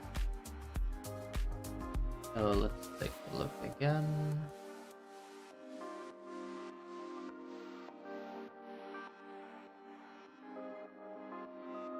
I was just saying I can buy viewers on the website.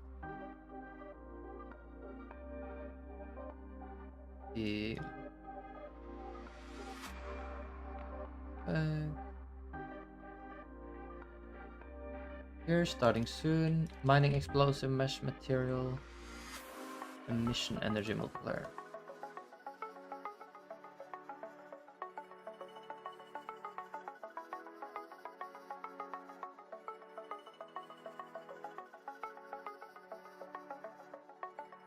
So that didn't work.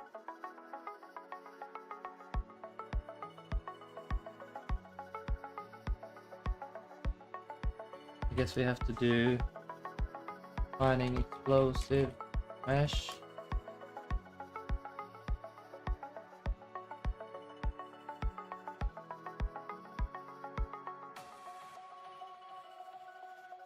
I have to set the material now. Set surface override material. Right. Mining explosive mesh material.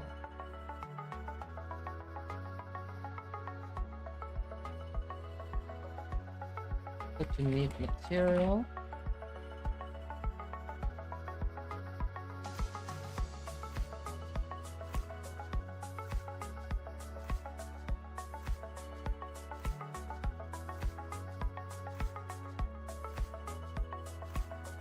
Yes. Oh, now it insta blew up. Okay.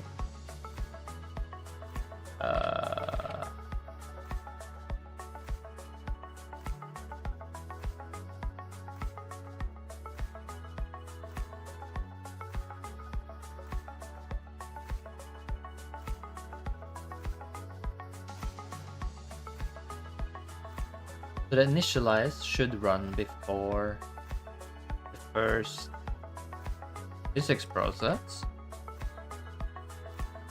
So it should receive a timer here.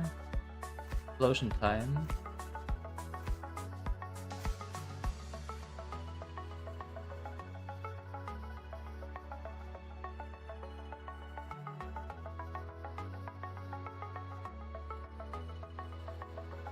Oh, did I delete a line maybe which said like explosion time?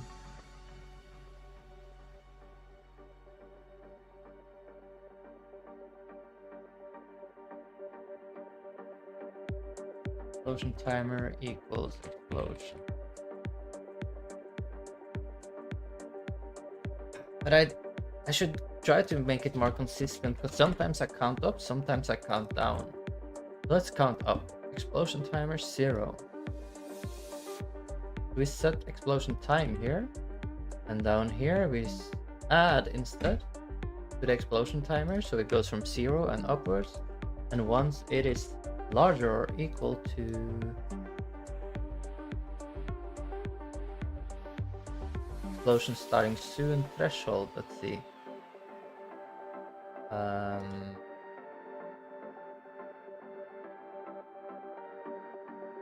Explosion starting soon threshold should be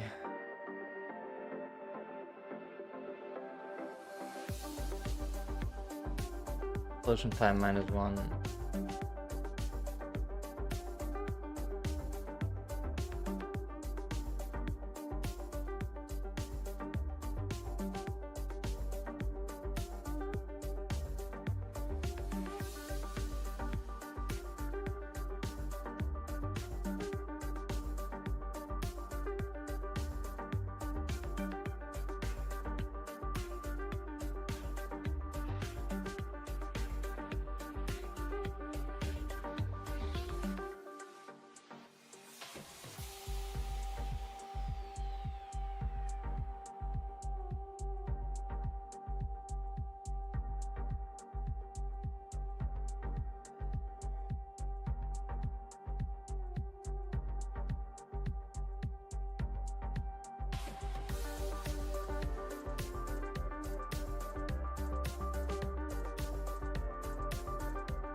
Re-explosion VFX timer time.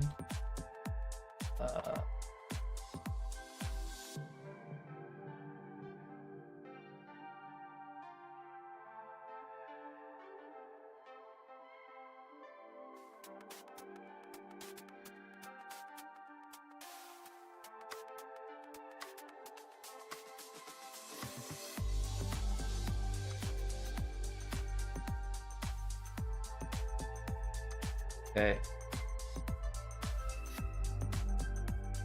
explosion timer is larger than equal to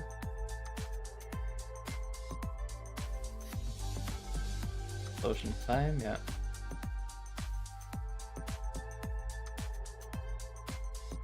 Okay. Let's try this. It should be 5 seconds. 1 second before it should turn white and blow. Okay. And now if it works again, we're done. Yeah, orange into white into blow up. Cool. Cool.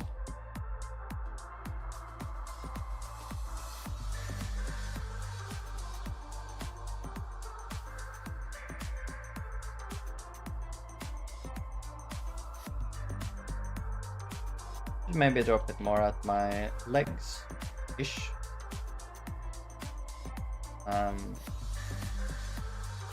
So in order to do that, we can go to the mining explosive when we spawn it and just do minus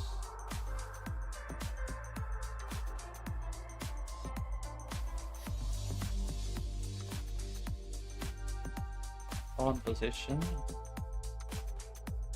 equal this global position minus 0.50 negative.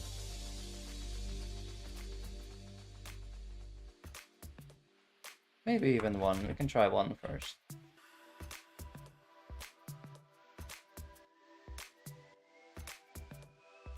Are you using delta time when counting the time? If you aren't, it would be at every game tick, every frame, wouldn't it? Yes, I'm using delta time.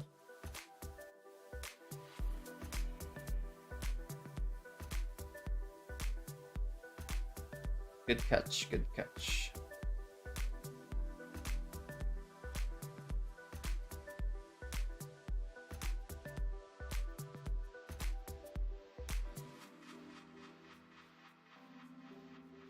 Okay, so now it's spawned higher. Spawn position is global position minus this vector. Why would it spawn higher then? Right. This? Oh, it spawned lower. Oh, that's weird. Very weird. Ah, it's because I do minus. Okay.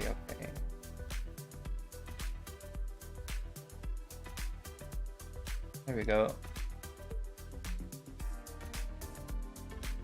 Yeah, now I think it's good, because when I stand on the ground, I basically drop it at my feet, TLDR.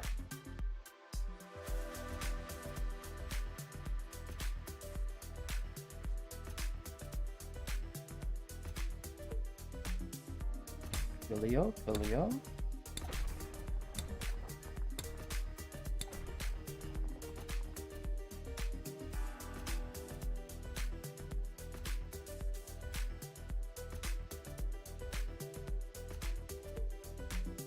Yeah, delta time is one of those things where once you learn it from another engine, it often transfers and is useful other places. Yeah, for sure. I agree.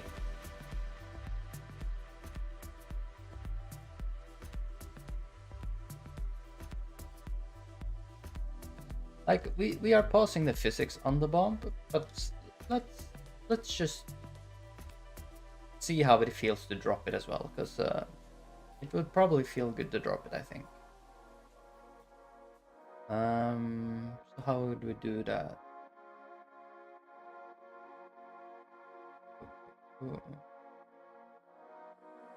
Mining explosive, freeze equals true, turn that off.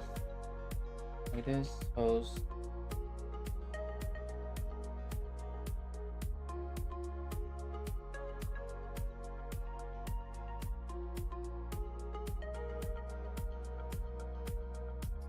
Ah, it doesn't have a collider that interacts with these things. Okay.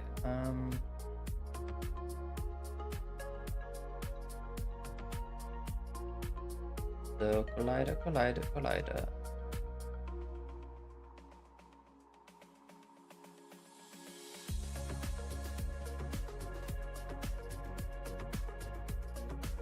can have it spawn or collide with mineable objects, I guess. And also walls.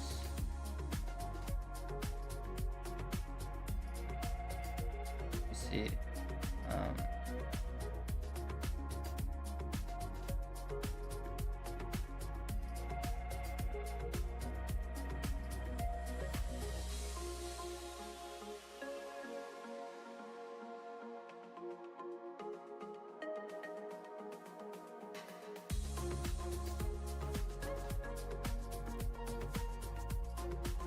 Okay.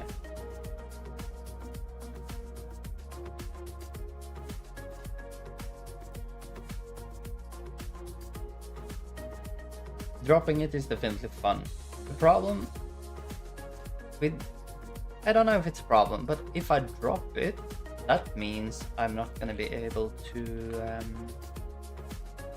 use it to damage enemies, basically.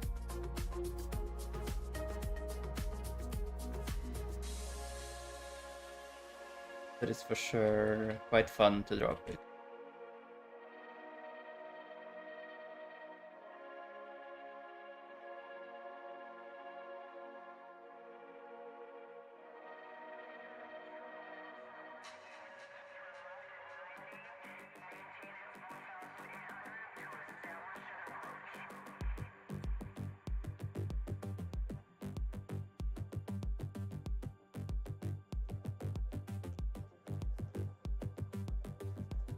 When you started your game dev journey, you didn't have this fancy engine. You started with Python. Then you switched to visual scripting engines when possible. But you view game engine as tools. You're happy to learn Godot for your current project. This is the right tool for the job. A good idea. I think when choosing a game engine, always choose the one that fits the type of game you're making. It's a good idea.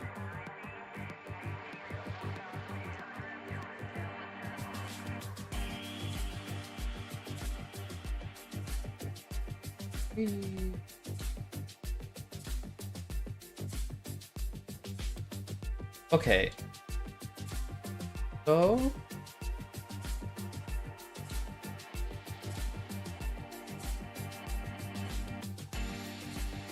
let's do a test with a larger area now, and this is gonna...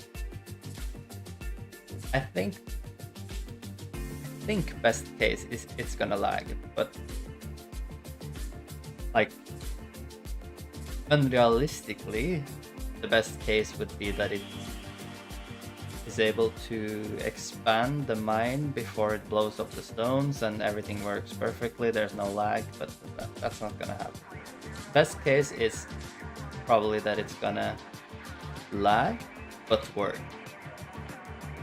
Worst case is it's gonna not be able to blow up further than like 2 or 3 blocks to the side. Something like that. So let's see. We would go to the player, mining explosive, and we would increase the range to like 5. Okay.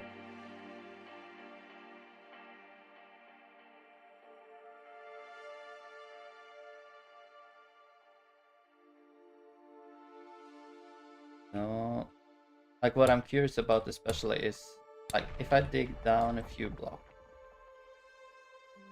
what I think is gonna happen is that downwards it's only gonna, and sideways it's only gonna do like 2 blocks, while upwards it's gonna do 5. That's what I think is gonna happen. Let's see.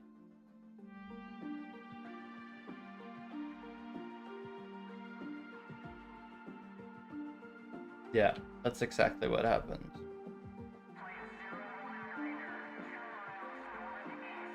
Maybe it did more down, I'm not sure, but to the side for sure it didn't do 5.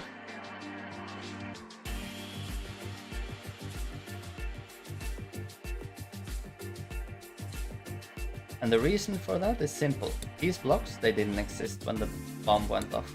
That's it. They didn't exist.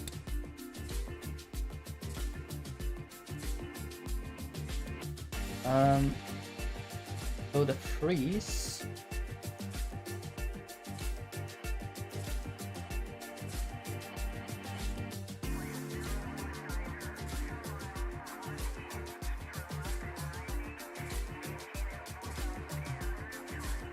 I tried Godot a long time ago. I recommend watching Bracky's tutorial on how to make a game in Godot, and within a few hours you will make like a small little platformer game together with Bracky's.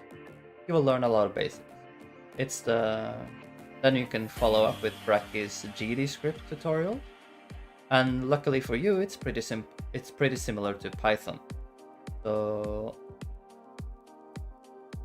you might be able to grasp it faster than I did, even though I also had 1 month of Python before I started game debbing. But I knew a little bit of Python.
My wife is gonna wait 3 hours at the airport.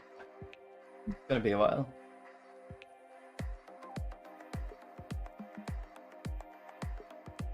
Yeah, implementing your own movement, it can be a big task. It depends what kind of movement you have, but you learn a lot for sure.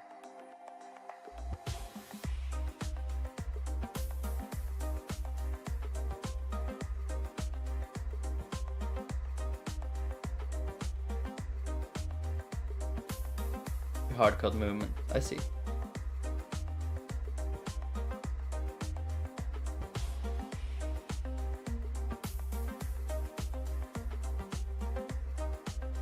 If you make your own movement, it's and if this is a game you wanna share with others, like potentially release it someday or something, I would suggest having very early in the process, just have some people try the movement and get some feedback, and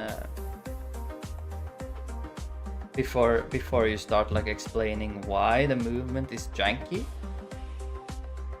you let them try it, and you see how they react. You know, if you explain why it's janky before they try it, they're gonna have a biased feedback, which is like, oh yeah, I understand.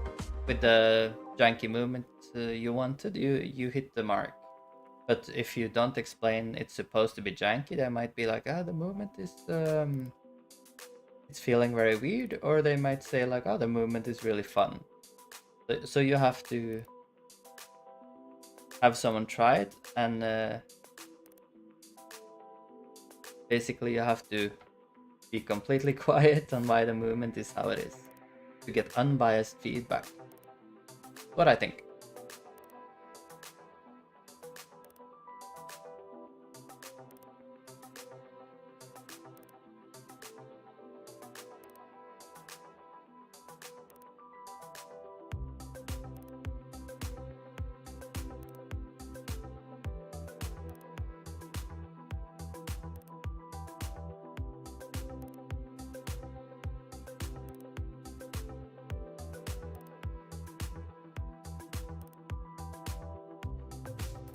Check initial overlaps.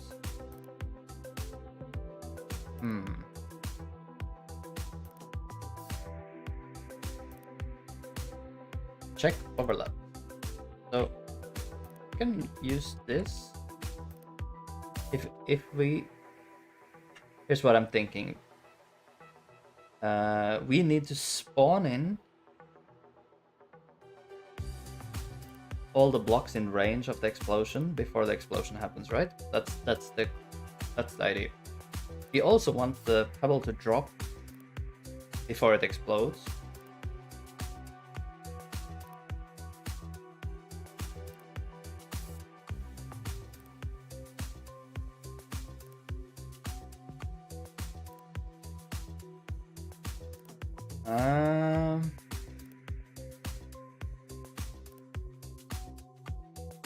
But once we start spawning stuff, I don't think the pebble should move anymore, because then it might get the similar effect where you make it fall just before it explodes, and it hasn't spawned the outer edges of the new position it's in.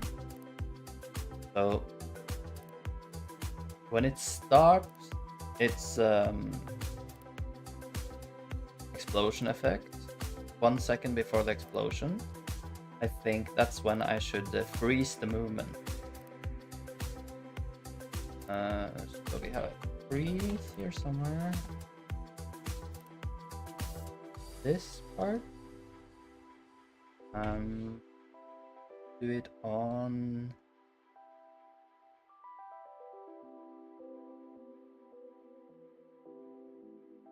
here.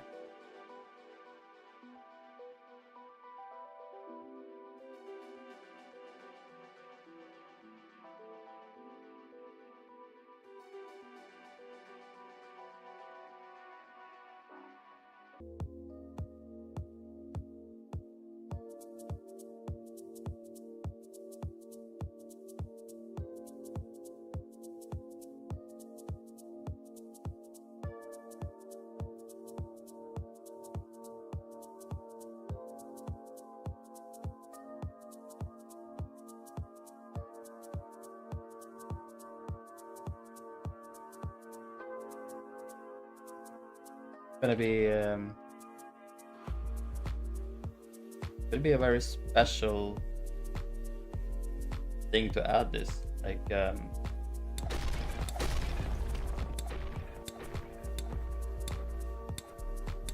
let's see, if I go a little to the sides here, that, this here.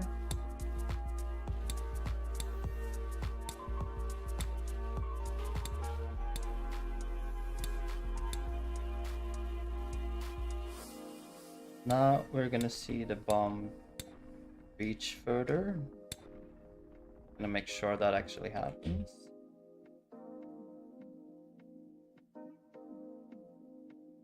Yep. You can see the in the directions that I mined, you can see it reached a bit further. So this is like 1, 2, 3, 4, 5 blocks. I go down, just drop the bomb.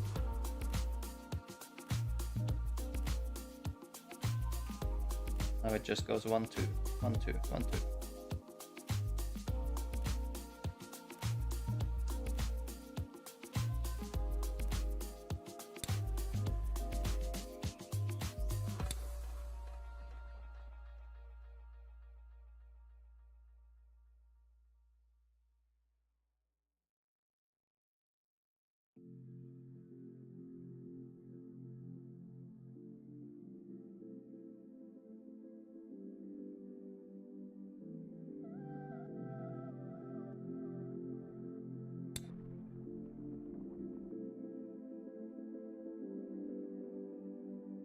You're already getting feedback. One person asked me if it was a frame rate issue, but it wasn't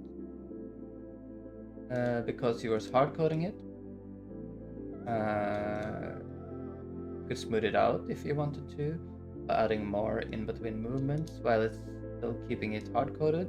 But if you did that, why wouldn't I just have used velocity in the first place? I have toned back some of the jank as well. Like I was originally randomizing the wait times between the in-between movements. But after testing a more consistent pacing, I decided it was just so much better and switched to that. Yeah, that's the important part, right? When you make your own movement, you have to test it, and you have to be willing to like make changes and see what's best. Because you're not using like best practice movement when it comes to or like most common movements, I guess. So there's no way you're gonna hit the perfect movement that you want in your first try, so you have to keep iterating on it. But that's good. You have a good start then.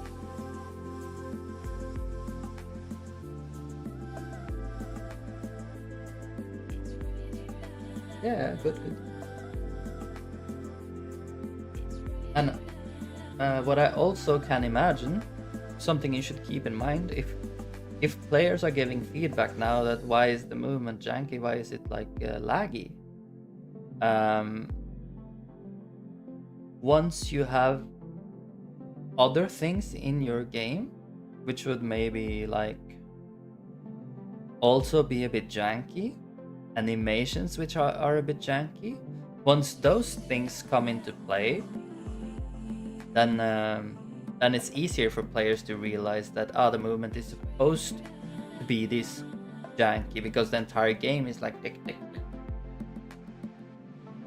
It's supposed to be like not smooth. When you only have the movement, they don't have a reference to the rest of the game, which is like, yeah.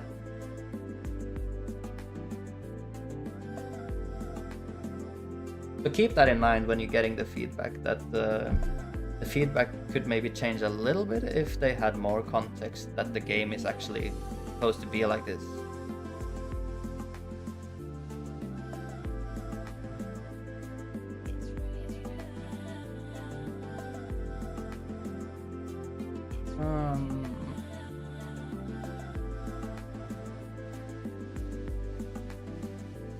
It's the block spawner that is responsible for spawning stuff, right? So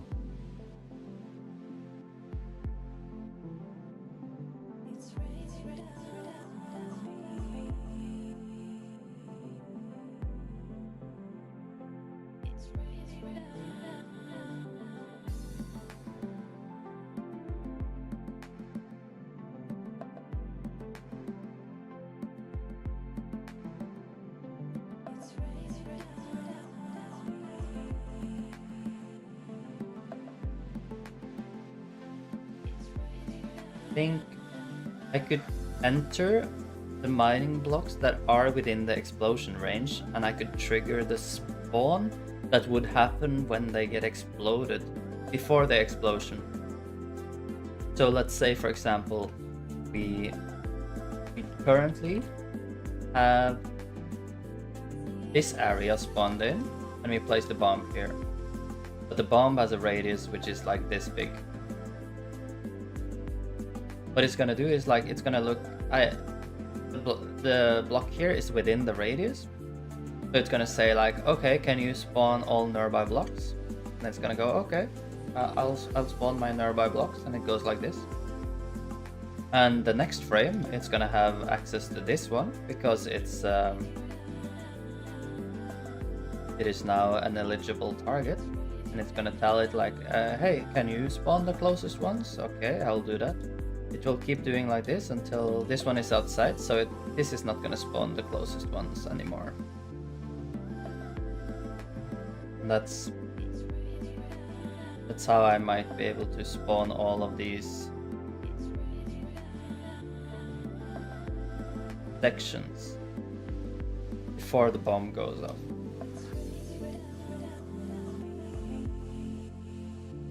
Not sure how I can make it less expensive.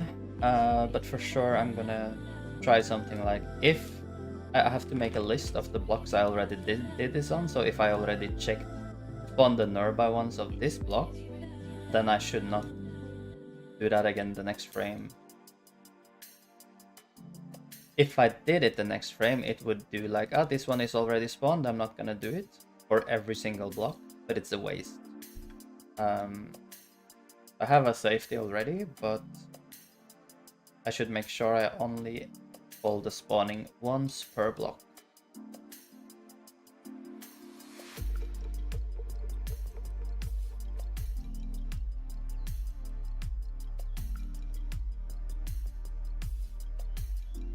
You don't have any stuff yet. You need to do that after you need to work on combat, but it's supposed to be a turn-based, so that's why I need to work on UI first. Yeah. Definitely finish everything that you need to make a gameplay loop first, with the little details. Doesn't matter if it's incomplete, just have the core gameplay there. Like the first thing I had in my game was the moving character. That's the first thing I added, and then I added like a rock and a pickaxe, and tried to make animations for the pickaxe and a function that triggered when I hit the rock. That's how I started.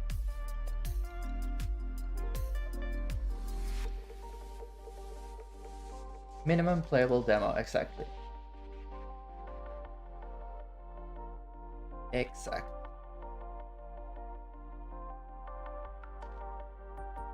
Let's go to the mining block and take a look at one nearby, this one.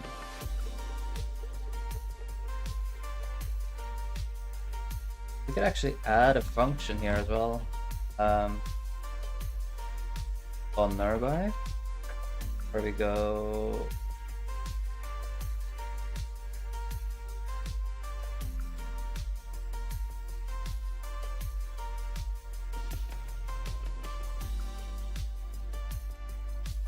if not multiplayer server, then it's only gonna be for the server. We find the block spawn manager, we spawn nearby block.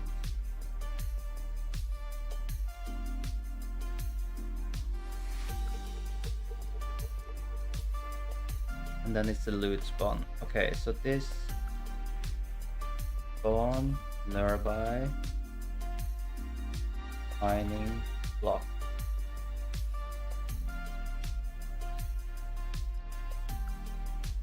Nearby mining block.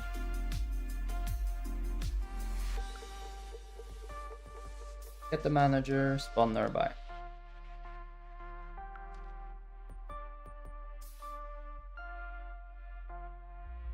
You could also add like a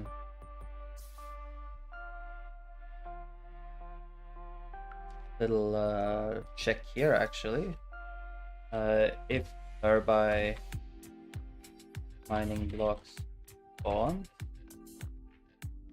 return, and we can set that true when we run this function. Then make sure it only runs once.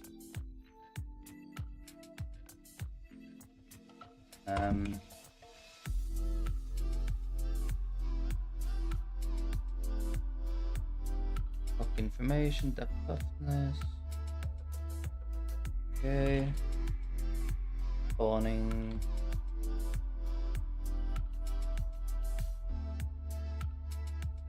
By block.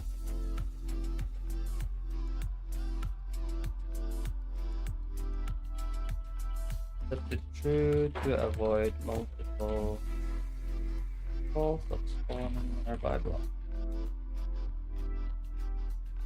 Okay.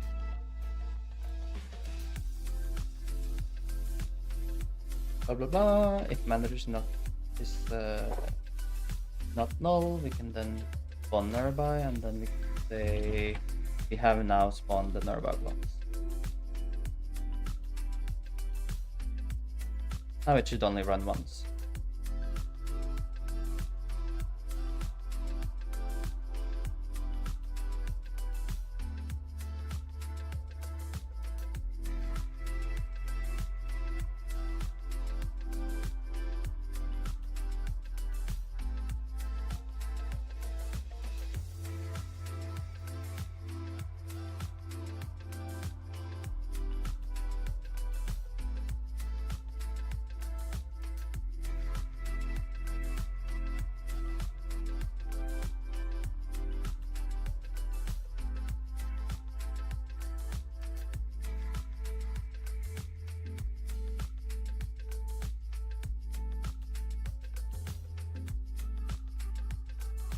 I tried letting a couple of my friends take a look at my game as well, but no one actually tried it yet, I believe.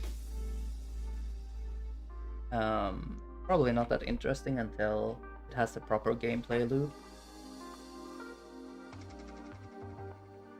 Now I have to be...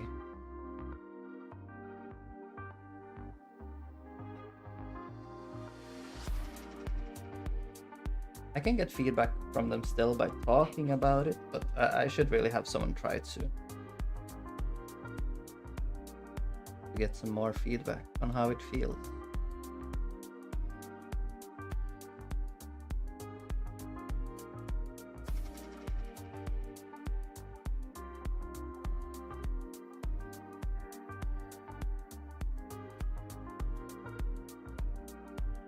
Okay.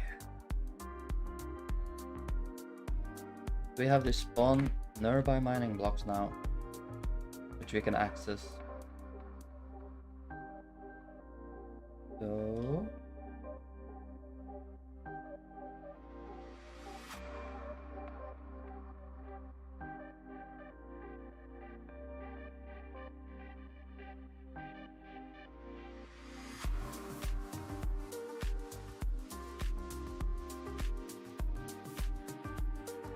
spawn nearby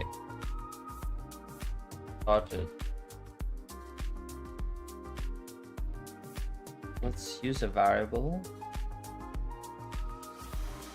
boolean here. Start spawning all the nearby blocks.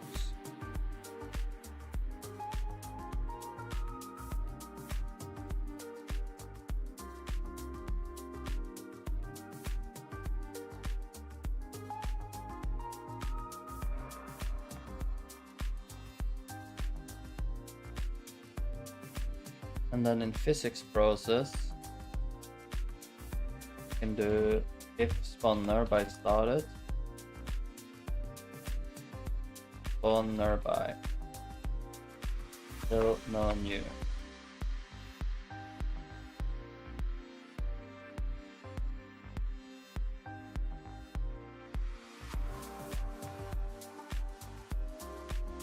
Spawn blocks in range, I guess.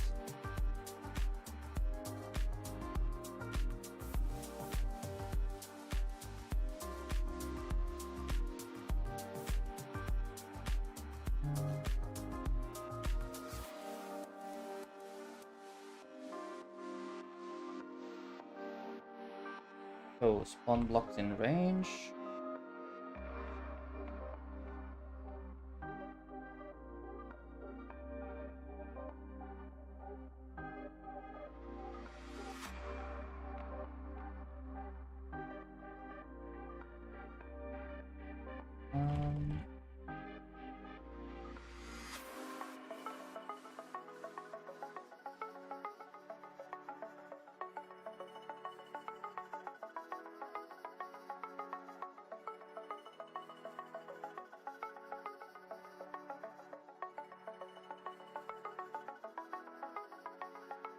What I have to be careful about as well is if I spawn in a guy here,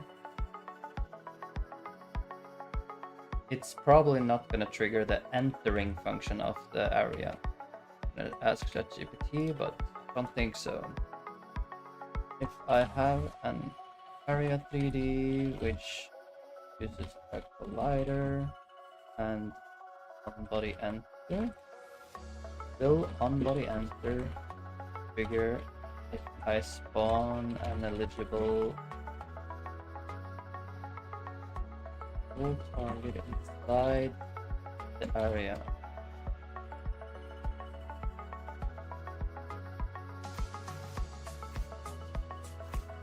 It doesn't cross the border.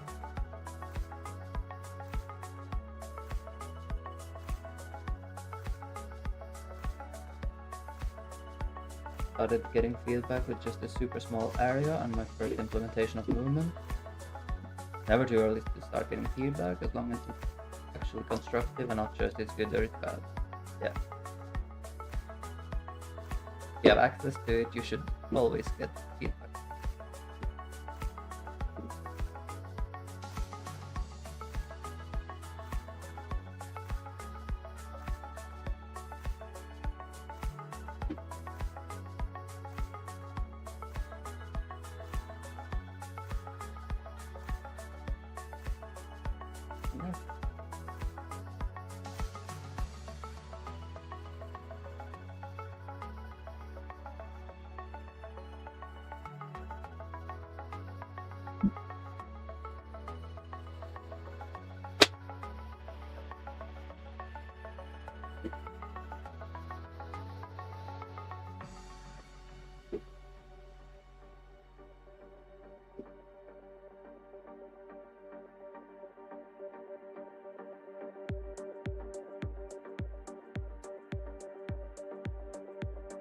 Right, build trigger.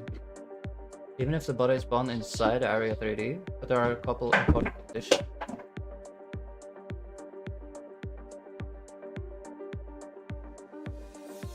It cares about, is there a body overlapping me right now? If a body suddenly appears inside, it goes, oh, new overlap, okay.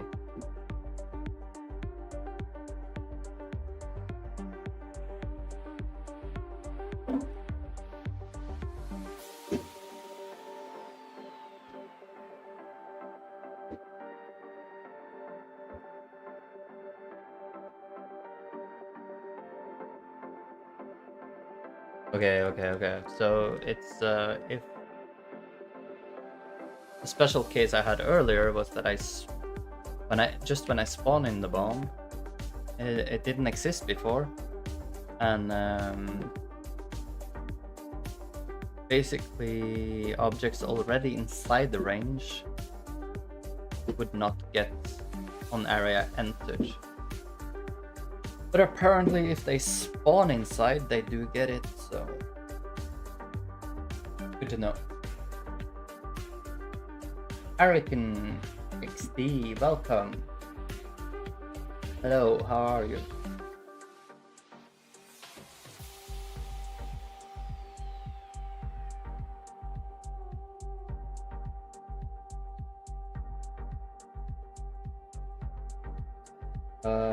Before you had consistent timing, people got eye fatigue. Okay, I see. Good thing you're testing it.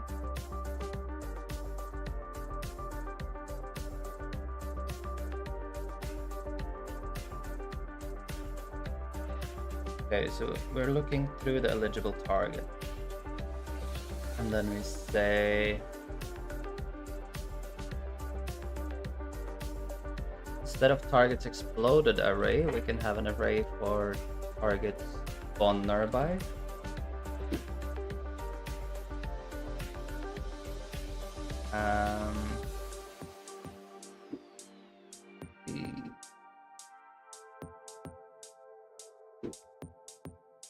The target spawned nearby as an array of static body 3D.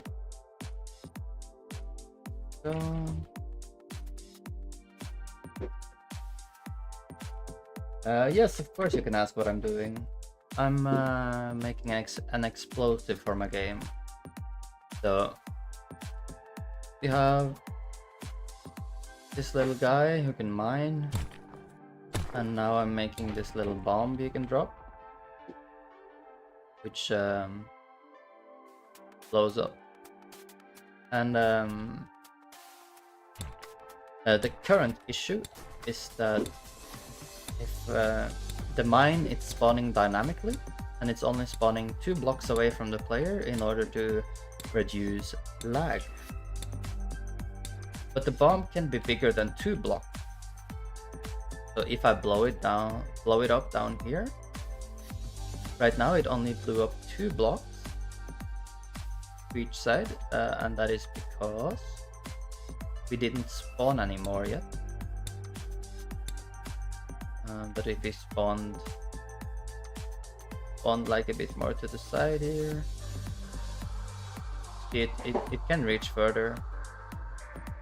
It's just I need to spawn these blocks before the bomb goes up, basically. That's what I'm doing.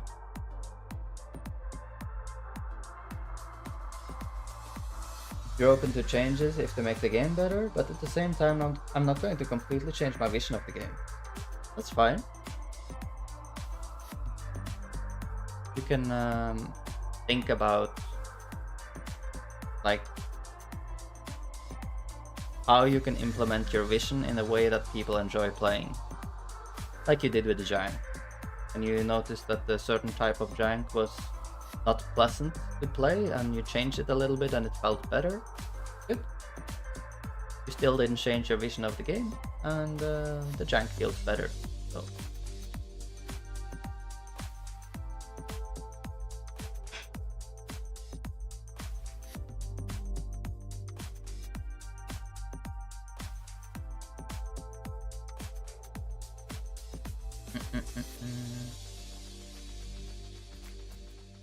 target spawn nearby. And target. That's what we're going to do, but first we have to iterate through eligible target.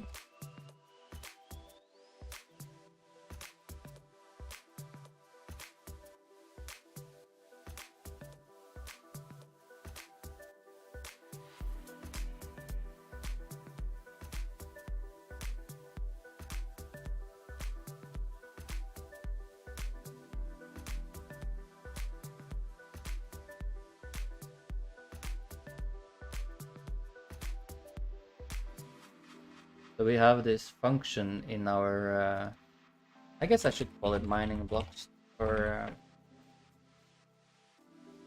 clarity. Mining block.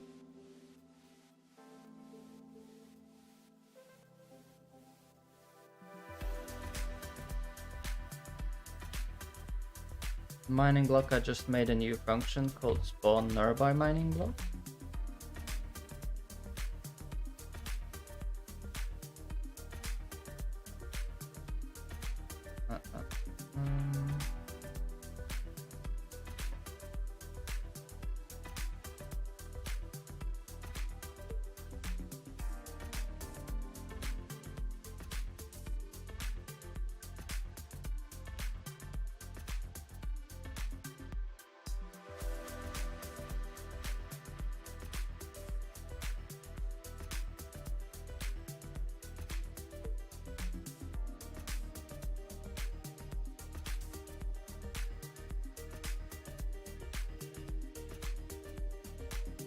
Right. So once we spawned blocks, we should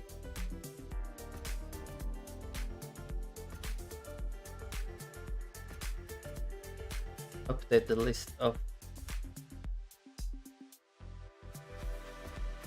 which blocks we already spawned nearby block from, so we don't repeat this multiple times per block.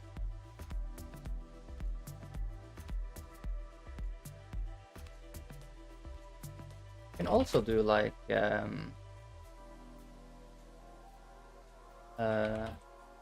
extra blocks add in 0, and if we had a mining block not in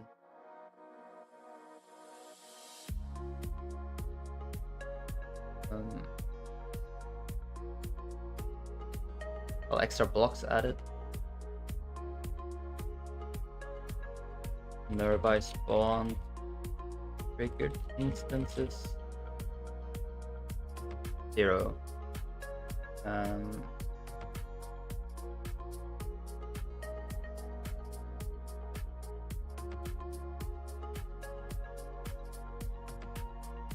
say we can do a bool maybe triggered. Bool. Set it as false to begin with. And if we trigger spawn nearby, we do triggered true.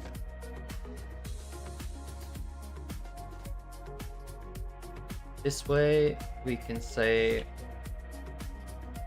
if it didn't trigger any nearby spawn this frame, then we can stop spawning things. Stop trying to spawn things, I suppose. Physics process. And spawn blocks. Not spawn block. Done.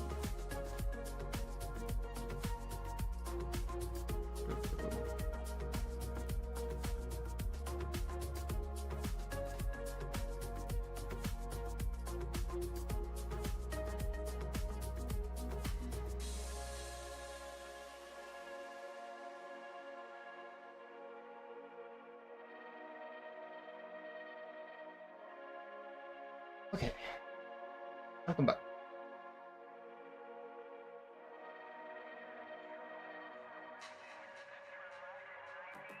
Now it might work, and it might lag like crazy when the bomb is about to go off. That's what we're gonna see right now. Because spawning this many blocks at once, it's could create some serious lag.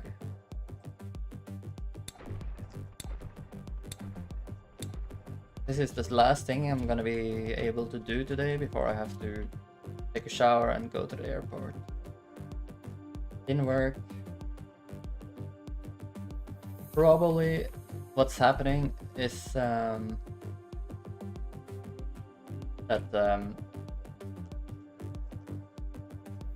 the timing is off. Basically,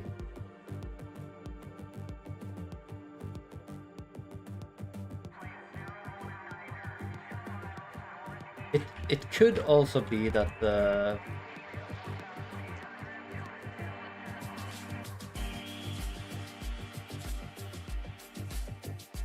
could also be that the eligible targets don't update like ChatGPT said it would, though.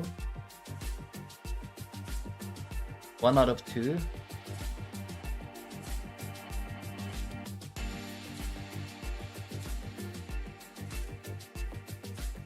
We do have this check overlap. It's mineable object, not in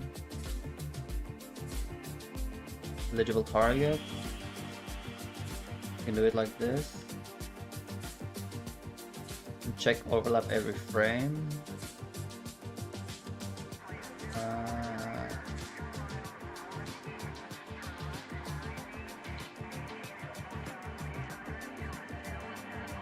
So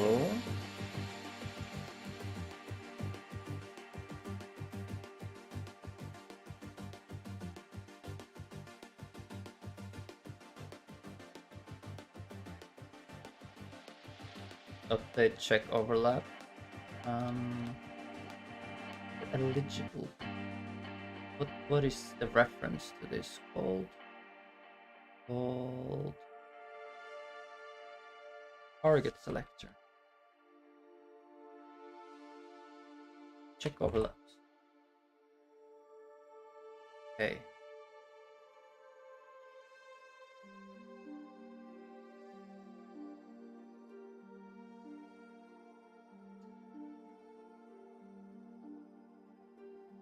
So what this is gonna do is that after we spawned everything, it's gonna check the overlaps before the next frame. Now it all depends on the timing of these things. It's gonna work. at least we forced the overlap check. So now if there's an issue, there's a timing issue.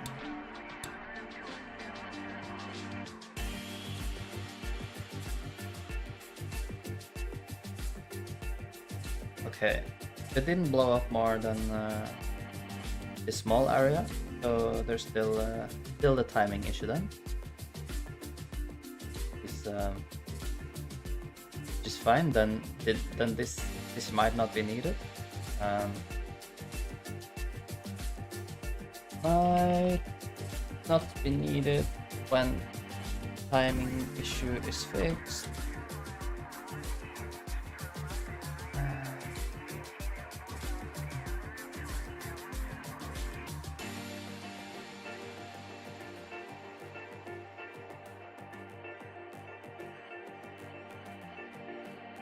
I have to wrap it up, so I'm gonna make a note to myself exactly where I'm at.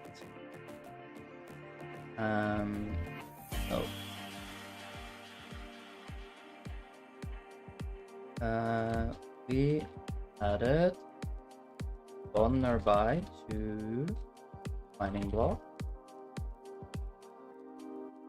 We trigger one nearby on all mining blocks in range of explosion right before it goes off.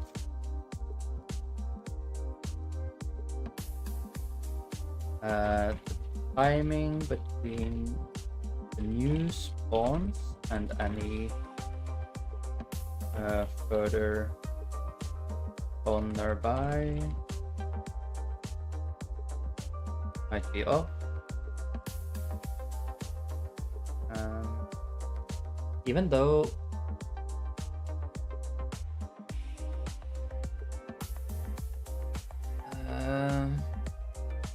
we only destroyed a 3x3, so maybe it's not the timing, maybe it is the spawn nearby doesn't work at all actually.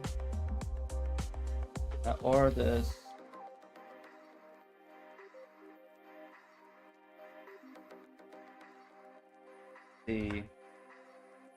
spawn nearby currently doesn't work the way it is implemented.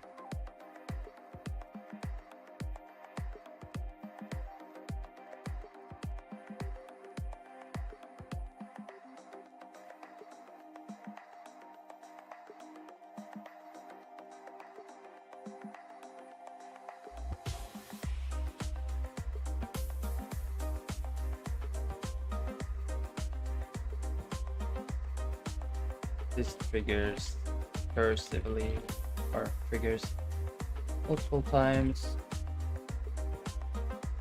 to spawn a larger area.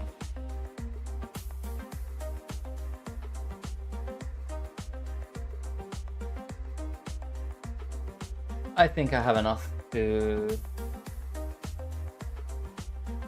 understand where I should start next time now.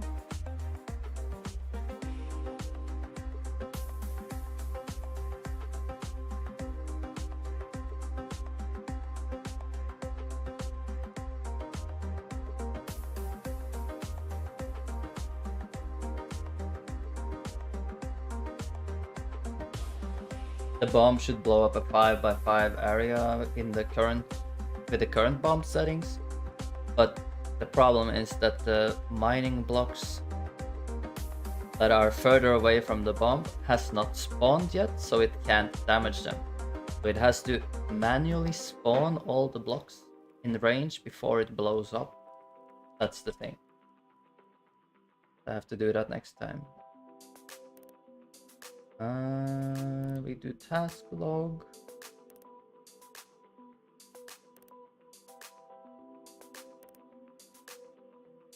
Make foundation for explosive mining. Made working mining explosives. Still requires spawning nearby blocks before explode. explosion happen.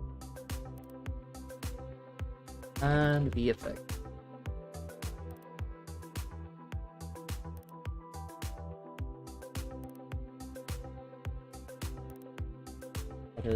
Mining closely. Currently lacking the effect and ability to explode a larger area due to unspawn the block. Okay. I'm using OneNote for this. You have to start using a program from scratch. Obsidian is probably better. It's a bit more complicated, I think, but Obsidian, if you ask ChatGPT or something to help you, is probably more organized once you got it set up. So a bit more setup and then easier to organize after. But OneNote is a fine alternative. You have a lot of tabs and you can make links and stuff, so it's decent.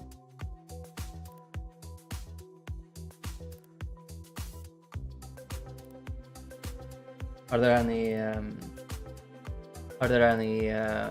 other streamers that you like to watch programming maybe? I could pay them a little visit before I go off, I guess.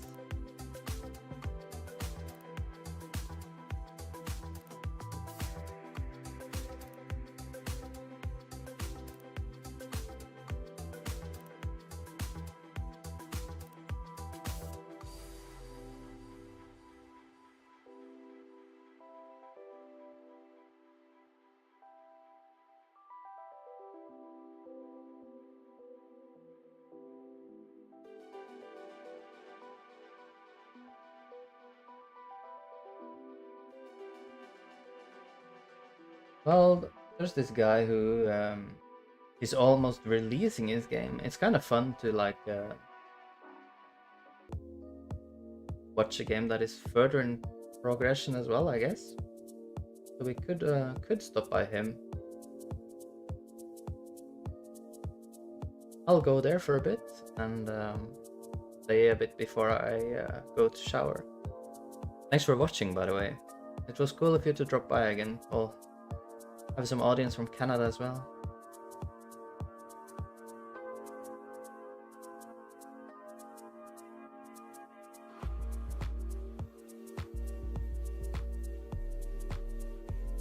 Yeah, let's head over there for a bit. Say hi to him in chat. Thanks for watching again. See ya.